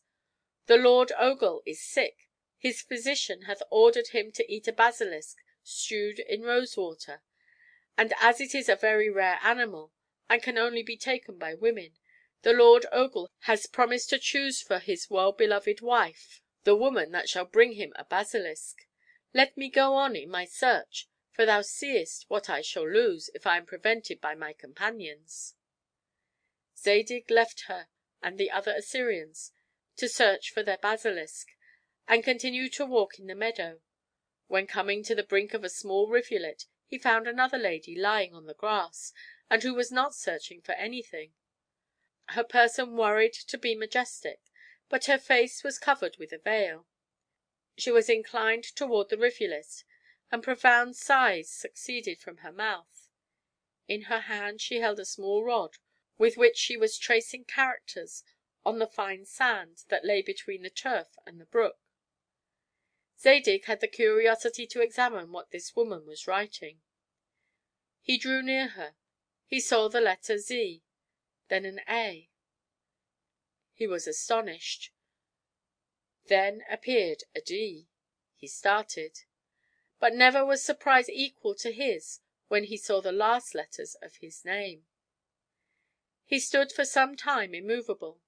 At last, breaking silence with a faltering voice, "O generous lady, pardon a stranger, an unfortunate man, for presuming to ask thee by what surprising adventure I find here the name of Zadig, traced out by thy divine hand."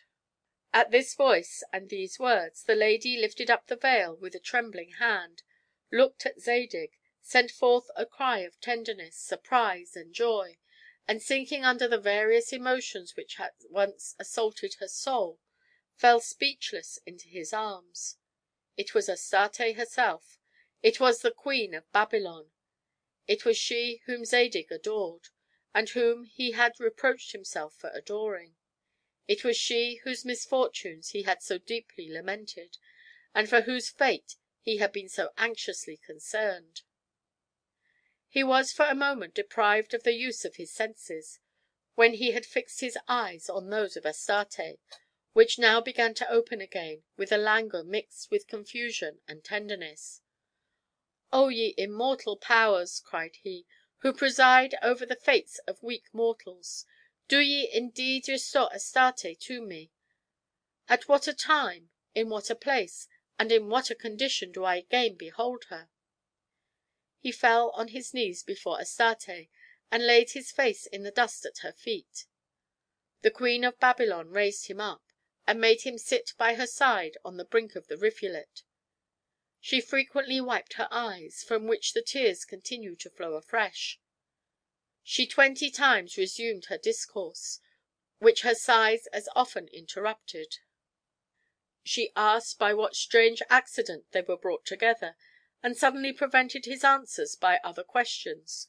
She waved the account of her own misfortunes, and desired to be informed of those of Zadig. At last, both of them having a little composed the tumult of their souls, Zadig acquainted her in a few words by what adventure he was brought into that meadow. "But, O unhappy and respectable Queen, by what means do I find thee in this lonely place, clothed in the habit of a slave, and accompanied by other female slaves, who are searching for a basilisk, which, by order of the physician, is to be stewed in rose water?" "While they are searching for their basilisk," said the fair Astarte, "I will inform thee of all I have suffered, for which Heaven has sufficiently recompensed me by restoring thee to my sight. Thou knowest that the king, my husband, was vexed to see thee the most amiable of mankind, and that for this reason he one night resolved to strangle thee and poison me. Thou knowest how Heaven permitted my little mute to inform me of the orders of his sublime majesty. Hardly had the faithful Cador advised thee to depart, in obedience to my command, when he ventured to enter my apartment at midnight by a secret passage. He carried me off and conducted me to the temple of Oromazes, where the mage his brother shut me up in that huge statue, whose base reaches to the foundation of the temple, and whose top rises to the summit of the dome. I was there buried in a manner, but was saved by the mage, and supplied with all the necessaries of life. At break of day his majesty's apothecary entered my chamber, with a potion composed of a mixture of henbane, opium, hemlock, black hellebore, and aconite; and another officer went to thine with a bowstring of blue silk. Neither of us was to be found. Cador, the better to deceive the king, pretended to come and accuse us both. He said that thou hadst taken the road to the Indies, and I that to Memphis, on which the king's guards were immediately dispatched in pursuit of us both. The couriers who pursued me did not know me. I had hardly ever shown my face to any but thee, and to thee only in the presence and by the order of my husband. They conducted themselves in the pursuit by the description that had been given them of my person. On the frontiers of Egypt they met with a woman of the same stature with me, and possessed perhaps of greater charms. She was weeping and wandering. They made no doubt but that this woman was the Queen of Babylon, and accordingly brought her to Moabdar. Their mistake at first threw the king into a violent passion; but having viewed this woman more attentively, he found her extremely handsome and was comforted. She was called Missouf. I have since been informed that this name in the Egyptian language signifies the capricious fair one. She was so in reality, but she had as much cunning as caprice. She pleased Moabdar and gained such an ascendancy over him as to make him choose her for his wife. Her character then began to appear in its true colors. She gave herself up, without scruple, to all the freaks of a wanton imagination. She would have obliged the chief of the Magi, who was old and gouty, to dance before her, and on his refusal she persecuted him with the most unrelenting cruelty. She ordered her master of the horse to make her a pie of sweetmeats. In vain did he represent that he was not a pastry cook. He was obliged to make it, and lost his place because it was baked a little too hard. The post of master of the horse she gave to her dwarf, and that of chancellor to her page. In this manner did she govern Babylon. Everybody regretted the loss of me. The king, who till the moment of his resolving to poison me and strangle thee had been a tolerably good kind of man, seemed now to have drowned all his virtues in his immoderate fondness for this capricious fair one. He came to the temple on the great day of the feast held in honor of the sacred fire. I saw him implore the gods in behalf of Missouf at the feet of the statue in which I was enclosed. I raised my voice. I cried out, "The gods reject the prayers of a king who is now become a tyrant, and who attempted to murder a reasonable wife, in order to marry a woman remarkable for nothing but her folly and extravagance." At these words Moabdar was confounded, and his head became disordered. The oracle I had pronounced, and the tyranny of Missouf, conspired to deprive him of his judgment, and in a few days his reason entirely forsook him. Moabdar's madness, which seemed to be the judgment of heaven, was the signal to a revolt. The people rose and ran to arms, and Babylon, which had been so long immersed in idleness and effeminacy, became the theatre of a bloody civil war. I was taken from the heart of my statue and placed at the head of a party. Cador flew to Memphis to bring thee back to Babylon. The Prince of Hyrcania, informed of these fatal events, returned with his army and made a third party in Chaldea. He attacked the king, who fled before him with his capricious Egyptian. Moabdar died pierced with wounds. I myself had the misfortune to be taken by a party of Hyrcanians, who conducted me to their prince's tent, at the very moment that Missouf was brought before him. Thou wilt doubtless be pleased to hear that the prince thought me beautiful, but thou wilt be sorry to be informed that he designed me for his seraglio. He told me, with a blunt and resolute air, that as soon as he had finished his military expedition, which he was just going to undertake, he would come to me. Judge how great must have been my grief. My ties with Moabdar were already dissolved. I might have been the wife of Zadig, and I was fallen into the hands of a barbarian. I answered him with all the pride which my high rank and noble sentiment could inspire. I had always heard it affirmed that Heaven stamped on persons of my condition a mark of grandeur, which, with a single word or glance, could reduce to the lowliness of the most profound respect those rash and forward persons who presume to deviate from the rules of politeness. I spoke like a queen, but was treated like a maidservant. The Hyrcanian, without even deigning to speak to me, told his black eunuch that I was impertinent, but that he thought me handsome. He ordered him to take care of me, and to put me under the regimen of favorites, that so my complexion being improved I might be the more worthy of his favors, when he should be at leisure to honor me with them. I told him that rather than submit to his desires, I would put an end to my life. He replied with a smile that women, he believed, were not so bloodthirsty, and that he was accustomed to such violent expressions. and then he left me with the air of a man who has just put another parrot into his aviary. What a state for the first queen of the universe, and, what is more, for a heart devoted to Zadig!" At these words Zadig threw himself at her feet and bathed them with his tears. Astarte raised him with great tenderness, and thus continued her story: "I now saw myself in the power of a barbarian, and rival to the foolish woman with whom I was confined. She gave me an account of her adventures in Egypt. From the description she gave me of your person, from the time, from the dromedary on which you were mounted, and from every other circumstance, I inferred that Zadig was the man who had fought for her. I doubted not but you were at Memphis, and, therefore, resolved to repair thither. 'Beautiful Missouf,' said I, 'thou art more handsome than I, and will please the Prince of Hircania much better. Assist me in contriving the means of my escape. Thou wilt then reign alone. Thou wilt at once make me happy and rid thyself of a rival.' Missouf concerted with me the means of my flight, and I departed secretly with a female Egyptian slave.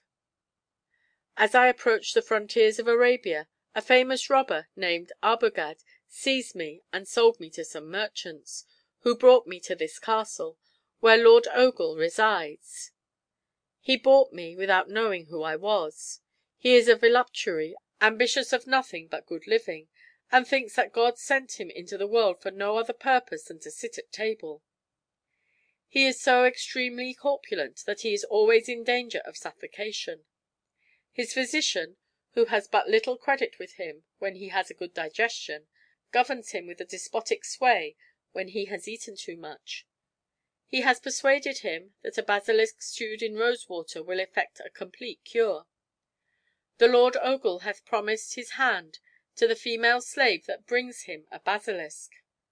Thou seest that I leave them to vie with each other in meriting this honor, and never was I less desirous of finding the basilisk than since Heaven hath restored thee to my sight." This account was succeeded by a long conversation between Astarte and Zadig, consisting of everything that their long suppressed sentiments, their great sufferings, and their mutual love could inspire in hearts the most noble and tender; and the genii who preside over love carried their words to the sphere of Venus. The woman returned to Ogle without having found the basilisk. Zadig was introduced to this mighty lord, and spoke to him in the following terms: "May immortal health descend from heaven and bless all thy days. I am a physician. At the first report of thy indisposition I flew to thy castle, and have now brought thee a basilisk stewed in rosewater. Not that I pretend to marry thee. All I ask is the liberty of a Babylonian slave, who hath been in thy possession for a few days; and, if I should not be so happy as to cure these, magnificent Lord Ogle, I consent to remain a slave in her place." The proposal was accepted. Astarte set out for Babylon with Zadig's servant, promising, immediately upon her arrival, to send a courier to inform him of all that had happened. Their parting was as tender as their meeting. The moment of meeting and that of parting are the two greatest epochs of life, as saith the great book of Zend.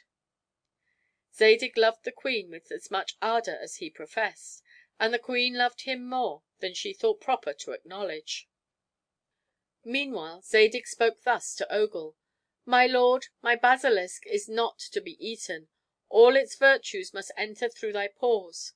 I have enclosed it in a little ball, blown up and covered with a fine skin.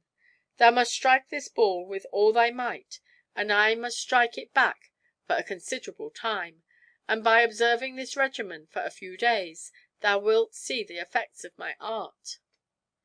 The first day Ogle was out of breath, and thought he should have died with fatigue. The second he was less fatigued, slept better. In 8 days he recovered all the strength, all the health, all the agility and cheerfulness of his most agreeable years. "Thou hast played at ball, and thou hast been temperate," said Zadig. "Know that there is no such thing in nature as a basilisk. that temperance and exercise are the two great preservatives of health, and that the art of reconciling intemperance and health is as chimerical as the philosopher's stone, judicial astrology, or the theology of the Magi. Ogul's first physician, observing how dangerous this man might prove to the medical art, formed a design, in conjunction with the apothecary, to send Zadig to search for a basilisk in the other world. Thus, having suffered such a long train of calamities on account of his good actions, he was now upon the point of losing his life for curing a gluttonous lord. He was invited to an excellent dinner, and was to have been poisoned in the second course; but, during the first, he happily received a courier from the fair Astarte. "When one is beloved by a beautiful woman," says the great Zoroaster, "he hath always the good fortune to extricate himself out of every kind of difficulty and danger." THE COMBATS. The queen was received at Babylon with all those transports of joy which are ever felt on the return of a beautiful princess who hath been involved in calamities. Babylon was now in greater tranquillity. The Prince of Hyrcania had been killed in battle. The victorious Babylonians declared that the queen should marry the man whom they should choose for their sovereign. They were resolved that the first place in the world, that of being husband to Astarte and King of Babylon, should not depend on cabals and intrigues. They swore to acknowledge for king the man who, upon trial, should be found to be possessed of the greatest valor and the greatest wisdom. Accordingly, at the distance of a few leagues from the city, a spacious place was marked out for the list, surrounded with magnificent amphitheatres. Thither the combatants were to repair in complete armor. Each of them had a separate apartment behind the amphitheatres, where they were neither to be seen nor known by anyone. Each was to encounter 4 knights, and those that were so happy as to conquer 4 were then to engage with one another, so that he who remained the last master of the field would be proclaimed conqueror at the games. 4 days after, he was to return with the same arms, and to explain the enigmas proposed by the Magi. If he did not explain the enigmas, he was not king. And the running at the lances was to be begun afresh, till a man would be found who was conqueror in both these combats; for they were absolutely determined to have a king possessed of the greatest wisdom and the most invincible courage. The queen was all the while to be strictly guarded. She was only allowed to be present at the games, and even there she was to be covered with a veil, but was not permitted to speak to any of the competitors, that so they might neither receive favor nor suffer injustice. These particulars Astarte communicated to her lover, hoping that in order to obtain her he would show himself possessed of greater courage and wisdom than any other person. Zadig set out on his journey, beseeching Venus to fortify his courage and enlighten his understanding. He arrived on the banks of the Euphrates on the eve of this great day.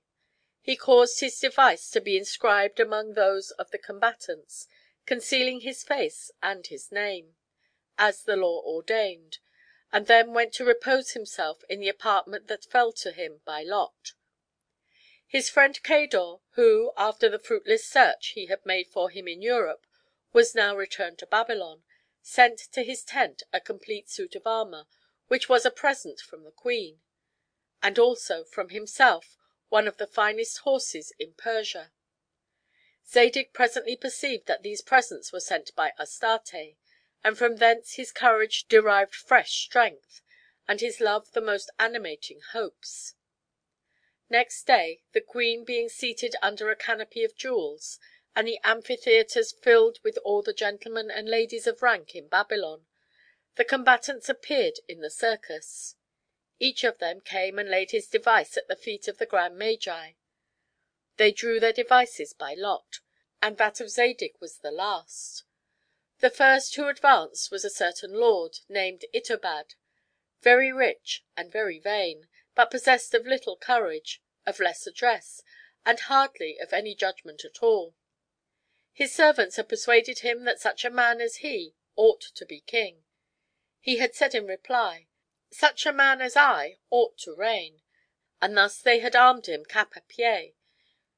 He wore an armor of gold, enameled with green, a plume of green feathers, and a lance adorned with green ribbons.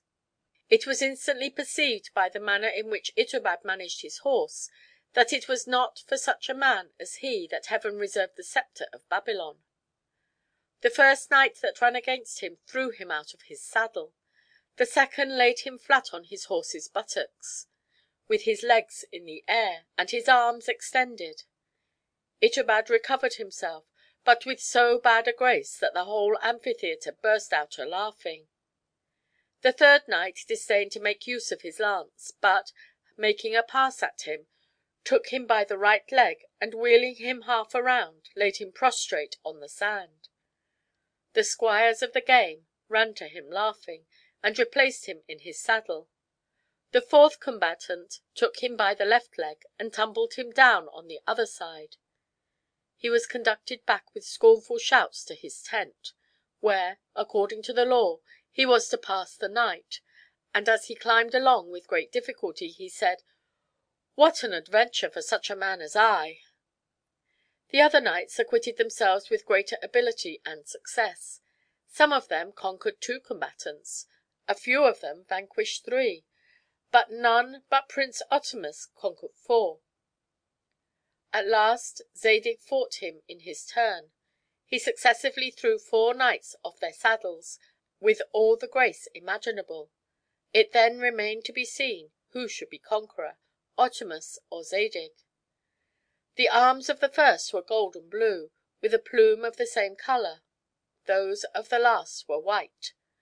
The wishes of all the spectators were divided between the knight in blue and the knight in white. The queen, whose heart was in a violent palpitation, offered prayers to Heaven for the success of the white color. The 2 champions made their passes and vaults with so much agility, they mutually gave and received such dexterous blows with their lances, and sat so firmly in their saddles, that everybody but the queen wished there might be 2 kings of Babylon. At length, their horses being tired and their lances broken, Zadig had recourse to his stratagem. He passes behind the Blue Prince, springs upon the buttocks of his horse, seizes him by the middle, throws him on the earth, places himself in the saddle, and wheels around Otamus as he lay extended on the ground. All the amphitheatre cried out, "Victory to the white knight!" Otamus rises in a violent passion, and draws his sword. Zadig leaps from his horse with his saber in his hand. Both of them are now on the ground, engaged in a new combat, where strength and agility triumph by turns. The plumes of their helmets, the studs of their bracelets, the rings of their armor, are driven to a great distance by the violence of 1,000 furious blows. They strike with the point and the edge, to the right, to the left, on the head, on the breast. They retreat, they advance, they measure swords, they close, they seize each other, they bend like serpents, they attack like lions, and the fire every moment flashes from their blows. At last Zadig, having recovered his spirits, stops, makes a feint, leaps upon Otamus, throws him on the ground, and disarms him. And Otamus cries out, "It is thou alone, O white knight, that oughtest to reign over Babylon." The queen was now at the height of her joy. The knight in blue armor and the knight in white were conducted each to his own apartment, as well as all the others, according to the intention of the law. Mutes came to wait upon them, and to serve them at table. It may be easily supposed that the queen's little mute waited upon Zadig. They were then left to themselves to enjoy the sweets of repose till next morning, at which time the conqueror was to bring his device to the grand magi, to compare it with that which he had left, and make himself known. Zadig, though deeply in love, was so much fatigued that he could not help sleeping. Itobad, who lay near him, never closed his eyes. He arose in the night, entered his apartment, took the white arms and the device of Zadig, and put his green armor in their place. At break of day he went boldly to the grand magi to declare that so great a man as he was conqueror. This was little expected. However, he was proclaimed while Zadig was still asleep. Astarte, surprised and filled with despair, returned to Babylon. The amphitheater was almost empty when Zadig awoke. He sought for his arms, but could find none but the green armor. With this he was obliged to cover himself, having nothing else near him. Astonished and enraged, he put it on in a furious passion, and advanced in his equipage. The people that still remained in the amphitheater and the circus received him with hoots and hisses. They surrounded him and insulted him to his face. Never did man suffer such cruel mortifications. He lost his patience. With his saber he dispersed each of the populace as dared to affront him. But he knew not what course to take. He could not see the queen. He could not claim the white armor she had sent him without exposing her. And thus, while she was plunged in grief, he was filled with fury and distraction. He walked on the banks of the Euphrates, fully persuaded that his star had destined him to inevitable misery, and resolving in his own mind all his misfortunes, from the adventure of the woman who hated one-eyed men to that of his armor. "This," said he, "is the consequence of my having slept too long. Had I slept less, I should now have been king of Babylon, and in possession of Astarte. Knowledge, virtue, and courage have hitherto served only to make me miserable." He then let fall some secret murmurings against Providence, and was tempted to believe that the world was governed by a cruel destiny, which oppressed the good and prospered knights in green armor. One of his greatest mortifications was his being obliged to wear that green armor which had exposed him to such contumelious treatment. A merchant happened to pass by. He sold it to him for a trifle, and bought a gown and a long bonnet. In this garb he proceeded along the banks of the Euphrates, filled with despair, and secretly accusing Providence, which thus continued to persecute him with unremitting severity. The Hermit. While he was thus sauntering, he met a hermit, whose white and venerable beard hung down to his girdle. He held a book in his hand, which he read with great attention. Zadig stopped and made him a profound obeisance. The hermit returned the compliment with such a noble and engaging air, that Zadig had the curiosity to enter into conversation with him. He asked him what book it was that he had been reading. "It is the Book of Destinies," said the hermit. "Wouldst thou choose to look into it?" He put the book into the hands of Zadig, who, thoroughly versed as he was in several languages, could not decipher a single character of it. This only redoubled his curiosity. "Thou seemest," said his good father, "to be in great distress." "Alas," replied Zadig, "I have but too much reason." "If thou wilt permit me to accompany thee," resumed the old man, "perhaps I may be of some service to thee. I have often poured the balm of consolation into the bleeding heart of the unhappy." Zadig felt himself inspired with respect for the air, the beard, and the book of the hermit. He found, in the course of the conversation, that he was possessed of superior degrees of knowledge. The hermit talked of fate, of justice, of morals, of the chief good, of human weakness, and of virtue and vice, with such a spirited and moving eloquence, that Zadig felt himself drawn toward him by an irresistible charm. He earnestly entreated the favor of his company till their return to Babylon. "I ask the same favor of thee," said the old man. "Swear to me by Oromazes that whatever I do thou wilt not leave me for some days." Zadig swore, and they set out together. In the evening the two travelers met in a superb castle. The hermit entreated a hospitable reception for himself and the young man who accompanied him. The porter, whom one might have easily mistaken for a great lord, introduced them with a kind of disdainful civility. He presented them to a principal domestic, who showed them his master's magnificent apartments. They were admitted to the lower end of the table, without being honoured with the least mark of regard by the lord of the castle; but they were served, like the rest, with delicacy and profusion. They were then presented with water to wash their hands, in a golden basin adorned with emeralds and rubies. At last they were conducted to bed in a beautiful apartment, and in the morning a domestic brought each of them a piece of gold, after which they took their leave and departed. "The master of the house," said Zadig, as they were proceeding on their journey, "appears to be a generous man, though somewhat too proud. He nobly performs the duties of hospitality." At that instant he observed that a kind of large pocket, which the hermit had, was filled and distended; and upon looking more narrowly, he found that it contained the golden basin, adorned with precious stones, which the hermit had stolen. He durst not take any notice of it, but he was filled with a strange surprise. About noon the hermit came to the door of a paltry house, inhabited by a rich miser, and begged the favor of a hospitable reception for a few hours.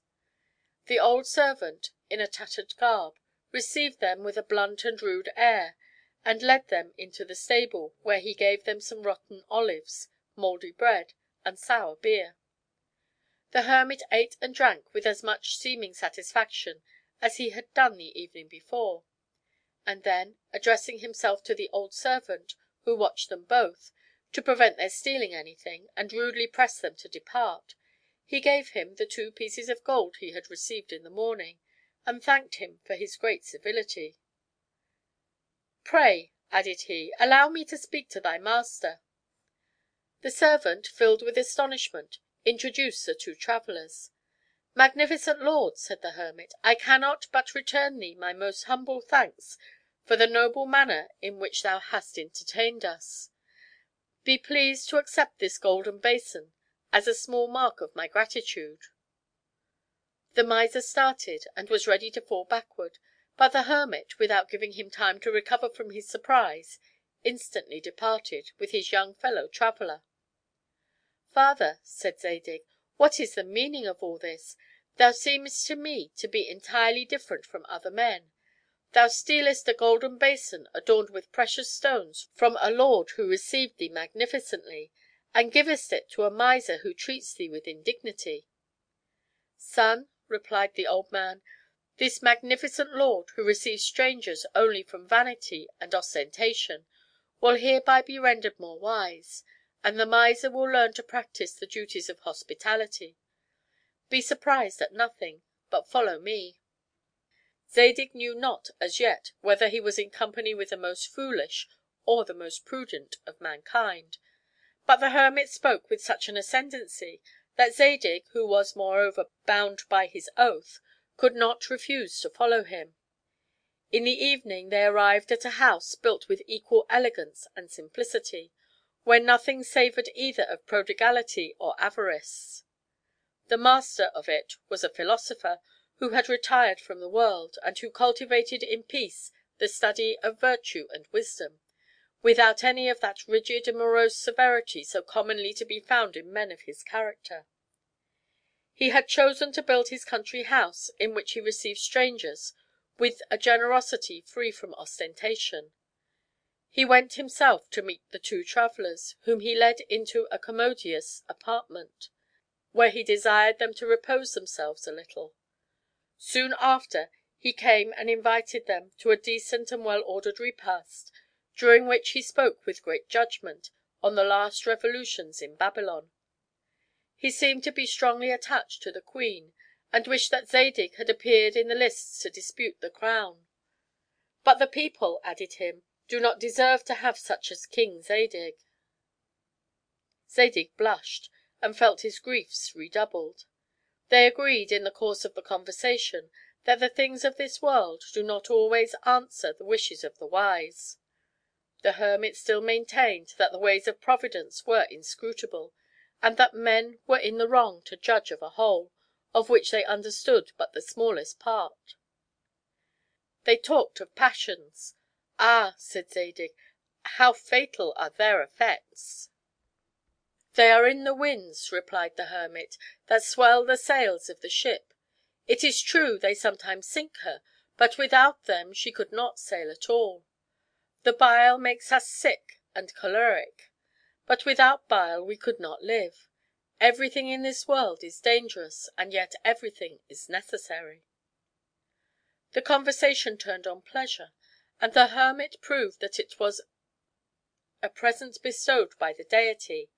"For," said he, "man cannot give himself either sensations or ideas; he receives all, and pain and pleasure proceed from a foreign cause as well as his being." Zadig was surprised to see a man, who had been guilty of such extravagant actions, capable of reasoning with so much judgment and propriety. At last, after a conversation equally entertaining and instructive, the host led back his two guests to their apartment, blessing Heaven for having sent him two men possessed of so much wisdom and virtue. He offered them money with such an easy and noble air as could not possibly give any offense. The hermit refused it, and said that he must now take his leave of him, as he set out for Babylon before it was light. Their parting was tender.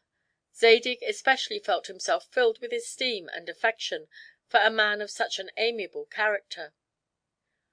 When he and the hermit were alone in their apartment, they spent a long time praising their host. At break of day the old man awakened his companion. "We must now depart," said he; "but while all the family are still asleep, I will leave this man a mark of my esteem and affection." So saying, he took a candle and set fire to the house. Zadig, struck with horror, cried aloud, and endeavored to hinder him from committing such a barbarous action; but the hermit drew him away by a superior force, and the house was soon in flames. The hermit, who, with his companion, was already at a considerable distance, looked back to the conflagration with great tranquillity. "Thanks be to God," said he, "the house of my dear host is entirely destroyed. Happy man!" At these words Zadig was at once tempted to burst out a laughing, to reproach the reverend father, to beat him, and to run away; but he did none of all of these; for, still subdued by the powerful ascendency of the hermit, he followed him, in spite of himself, to the next stage. This was at the house of a charitable and virtuous widow, who had a nephew 14 years of age, a handsome and promising youth, and her only hope. She performed the honors of her house as well as she could. Next day she ordered her nephew to accompany the strangers to a bridge, which being lately broken down was become extremely dangerous in passing. The young man walked before them with great alacrity. As they were crossing the bridge, "Come," said the hermit to the youth, "I must show my gratitude to thy aunt." Then he took him by the hair and plunged him into the river. The boy sunk, appeared again on the surface of the water, and was swallowed up by the current. "O monster! O thou most wicked of mankind!" cried Zadig. "Thou promisedst to behave with greater patience," said the hermit, interrupting him. "Know that under the ruins of that house which Providence hath set on fire, the master hath found an immense treasure. Know that this young man, whose life Providence hath shortened, would have assassinated his aunt in the space of a year, and thee in that of 2." "Who told thee so, barbarian?" cried Zadig. "And though thou hadst read this event in thy book of destinies, art thou permitted to drown a youth who never did thee any harm?" While the Babylonian was thus exclaiming, he observed that the old man had no longer a beard, and that his countenance assumed the features and complexion of youth. The hermit's habit disappeared, and 4 beautiful wings covered a majestic body resplendent with light. "O sent of heaven! O divine angel!" cried Zadig, humbly prostrating himself on the ground, "hast thou then descended upon the empyrean to teach a weak mortal to submit to the eternal decrees of Providence?" "Men," said the angel Jesrad, "judge of all without knowing anything, and of all men thou best deservest to be enlightened." Zadig begged to be permitted to speak. "I distrust myself," said he, "but may I presume to ask the favor of thee to clear up one doubt that still remains in my mind? Would it not have been better to have corrected this youth, and made him virtuous, than to have drowned him?" "Had he been virtuous," replied Jesrad, "and enjoyed a longer life, it would have been his fate to be assassinated himself, together with the wife he would have married, and the child he would have had by her." "But why," said Zadig, "is it necessary that there should be crimes and misfortunes, and that these misfortunes should fall upon the good?" "The wicked," replied Jesrad, "are always unhappy. They serve to prove and try the small number of the just that are scattered through the earth, and there is no evil that is not productive of some good." "But," said Zadig, "suppose there were nothing but good, and no evil at all?" "Then," replied Jesrad, "this earth would be another earth. The chain of events would be ranged in another order and directed by wisdom. But this other order, which would be perfect, can exist only in the eternal abode of the Supreme Being, to which no evil can approach. The Deity hath created millions of worlds, among which there is not one that resembles another. This immense variety is the effect of his immense power. There are not two leaves among the trees of the earth, nor two globes in the unlimited expanse of heaven, that are exactly similar, and all that thou seest on the little atom in which thou art born, ought to be in its proper time and place, according to the immutable decree of him who comprehends all. Men think that this child who hath just perished is fallen into the water by chance, and that it is by the same chance that this house is burned. But there is no such thing as chance. All is either a trial, or a punishment, or a reward, or a foresight. Remember the fisherman who thought himself the most wretched of mankind. Oromazes sent thee to change his fate. Cease then, frail mortal, to dispute against what thou oughtest to adore." "But," said Zadig, as he pronounced the word but, the angel took his flight toward the 10th sphere. Zadig on his knees adored Providence, and submitted. The angel cried to him from on high, "Direct thy course toward Babylon." The Enigmas. Zadig, entranced as it were, and like a man about whose head the thunder had burst, walked at random. He entered Babylon on the very day when those who had fought at the tournaments were assembled in the grand vestibule of the palace to explain the enigmas and to answer the questions of the grand magi. All the knights were already arrived except the knight in green armor.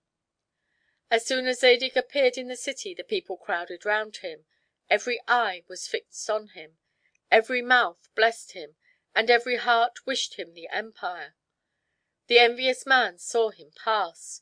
He frowned and turned aside. The people conducted him to the place where the assembly was held.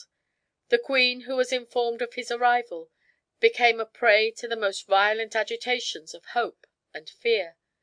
She was filled with anxiety and apprehension. She could not comprehend why Zadig was without arms, nor why Itobad wore the white armor. A confused murmur arose at the sight of Zadig. They were equally surprised and charmed to see him, but none but the knights who had fought were permitted to appear in the assembly. "I have fought as well as the other knights," said Zadig, "but another here wears my arms, and while I wait for the honor of proving the truth of my assertion, I demand the liberty of presenting myself to explain the enigmas."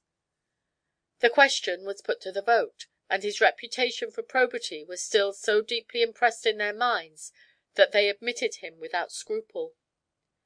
The first question proposed by the grand magi was, "What, of all things in the world, is the longest and the shortest, the swiftest and the slowest, the most divisible and the most extended, the most neglected and the most regretted, without which nothing can be done, which devours all that is little and enlivens all that is great. Itobad was to speak. He replied that so great a man as he did not understand enigmas, and that it was sufficient for him to have conquered by his strength and valor. Some said that the meaning of the enigma was fortune, some the earth, and others the light. Zadig said that it was time. Nothing, added he, is longer, since it is the measure of eternity. Nothing is shorter, since it is insufficient for the accomplishment of our projects. Nothing more slow to him that expects, nothing more rapid to him that enjoys. In greatness it extends to infinity. In smallness it is infinitely divisible. All men neglect it, all regret the loss of it. Nothing can be done without it. It consigns to oblivion whatever is unworthy of being transmitted to posterity, and it immortalizes such actions as are truly great. The assembly acknowledged that Zadig was in the right. The next question was, what is the thing which we receive without thanks, which we enjoy without knowing how, which we give to others when we know not where we are, and which we lose without perceiving it? Every one gave his own explanation. Zadig alone guessed that it was life, and explained all the other enigmas with the same facility. Itobad always said that nothing was more easy, and that he could have answered them with the same readiness had he chosen to have given himself the trouble. Questions were then proposed on justice, on the sovereign good, and on the art of government. Zadig's answers were judged to be the most solid. "What a pity is it," said they, "that such a great genius should be so bad a knight!" "Illustrious lords," said Zadig, "I have had the honor of conquering in the tournaments. It is to me that the white armor belongs. Lord Itobad took possession of it during my sleep. He probably thought that it would fit him better than the green. I am now ready to prove in your presence, with my gown and sword, against all that beautiful white armor which he took from me, that it is I who have had the honor of conquering the brave Otamus." Itobad accepted the challenge with the greatest confidence. He never doubted but that, armed as he was, with a helmet, a cuirass, and brassarts, he would obtain an easy victory over a champion in a cap and nightgown. Zadig drew his sword, saluting the queen, who looked at him with a mixture of fear and joy. Itobad drew his without saluting any one. He rushed upon Zadig like a man who had nothing to fear. He was ready to cleave him in two. Zadig knew how to ward off his blows, by opposing the strongest part of his sword to the weakest of that of his adversary, in such a manner that Itobad's sword was broken. Upon which Zadig, seizing his enemy by the waist, threw him on the ground, and firing the point of his sword at the breastplate, "Suffer thyself to be disarmed," said he, "or thou art a dead man."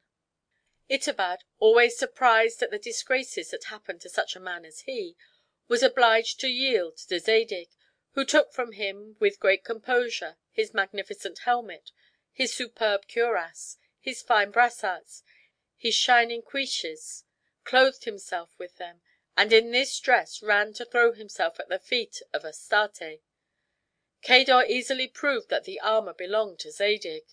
He was acknowledged king by the unanimous consent of the whole nation, and especially by that of Astarte, who, after so many calamities, now tasted the exquisite pleasure of seeing her lover worthy, in the eyes of all the world, to be her husband. Itobad went home to be called lord in his own house. Zadig was king, and was happy. The queen and Zadig adored Providence. He sent in search of the robber Arbogad, to whom he gave an honorable post in his army, promising to advance him to the first dignities if he behaved like a true warrior, and threatening to hang him if he followed the profession of a robber. Setoc, with the fair Almona, was called from the heart of Arabia and placed at the head of commerce in Babylon. Cador was preferred and distinguished according to his great services. He was the friend of the king, and the king was then the only monarch on earth that had a friend. The little mute was not forgotten, but neither could the beautiful Semira be comforted for having believed that Zadig would be blind of an eye, nor did Azora cease to lament her having attempted to cut off his nose. Their griefs, however, were softened by his presence. The envious man died of rage and shame. The empire enjoyed peace, glory, and plenty. This was the happiest age of the earth. It was governed by love and justice. The people blessed Zadig, and Zadig blessed heaven. End of Zadig the Babylonian, by Francois Marie Arouet de Voltaire.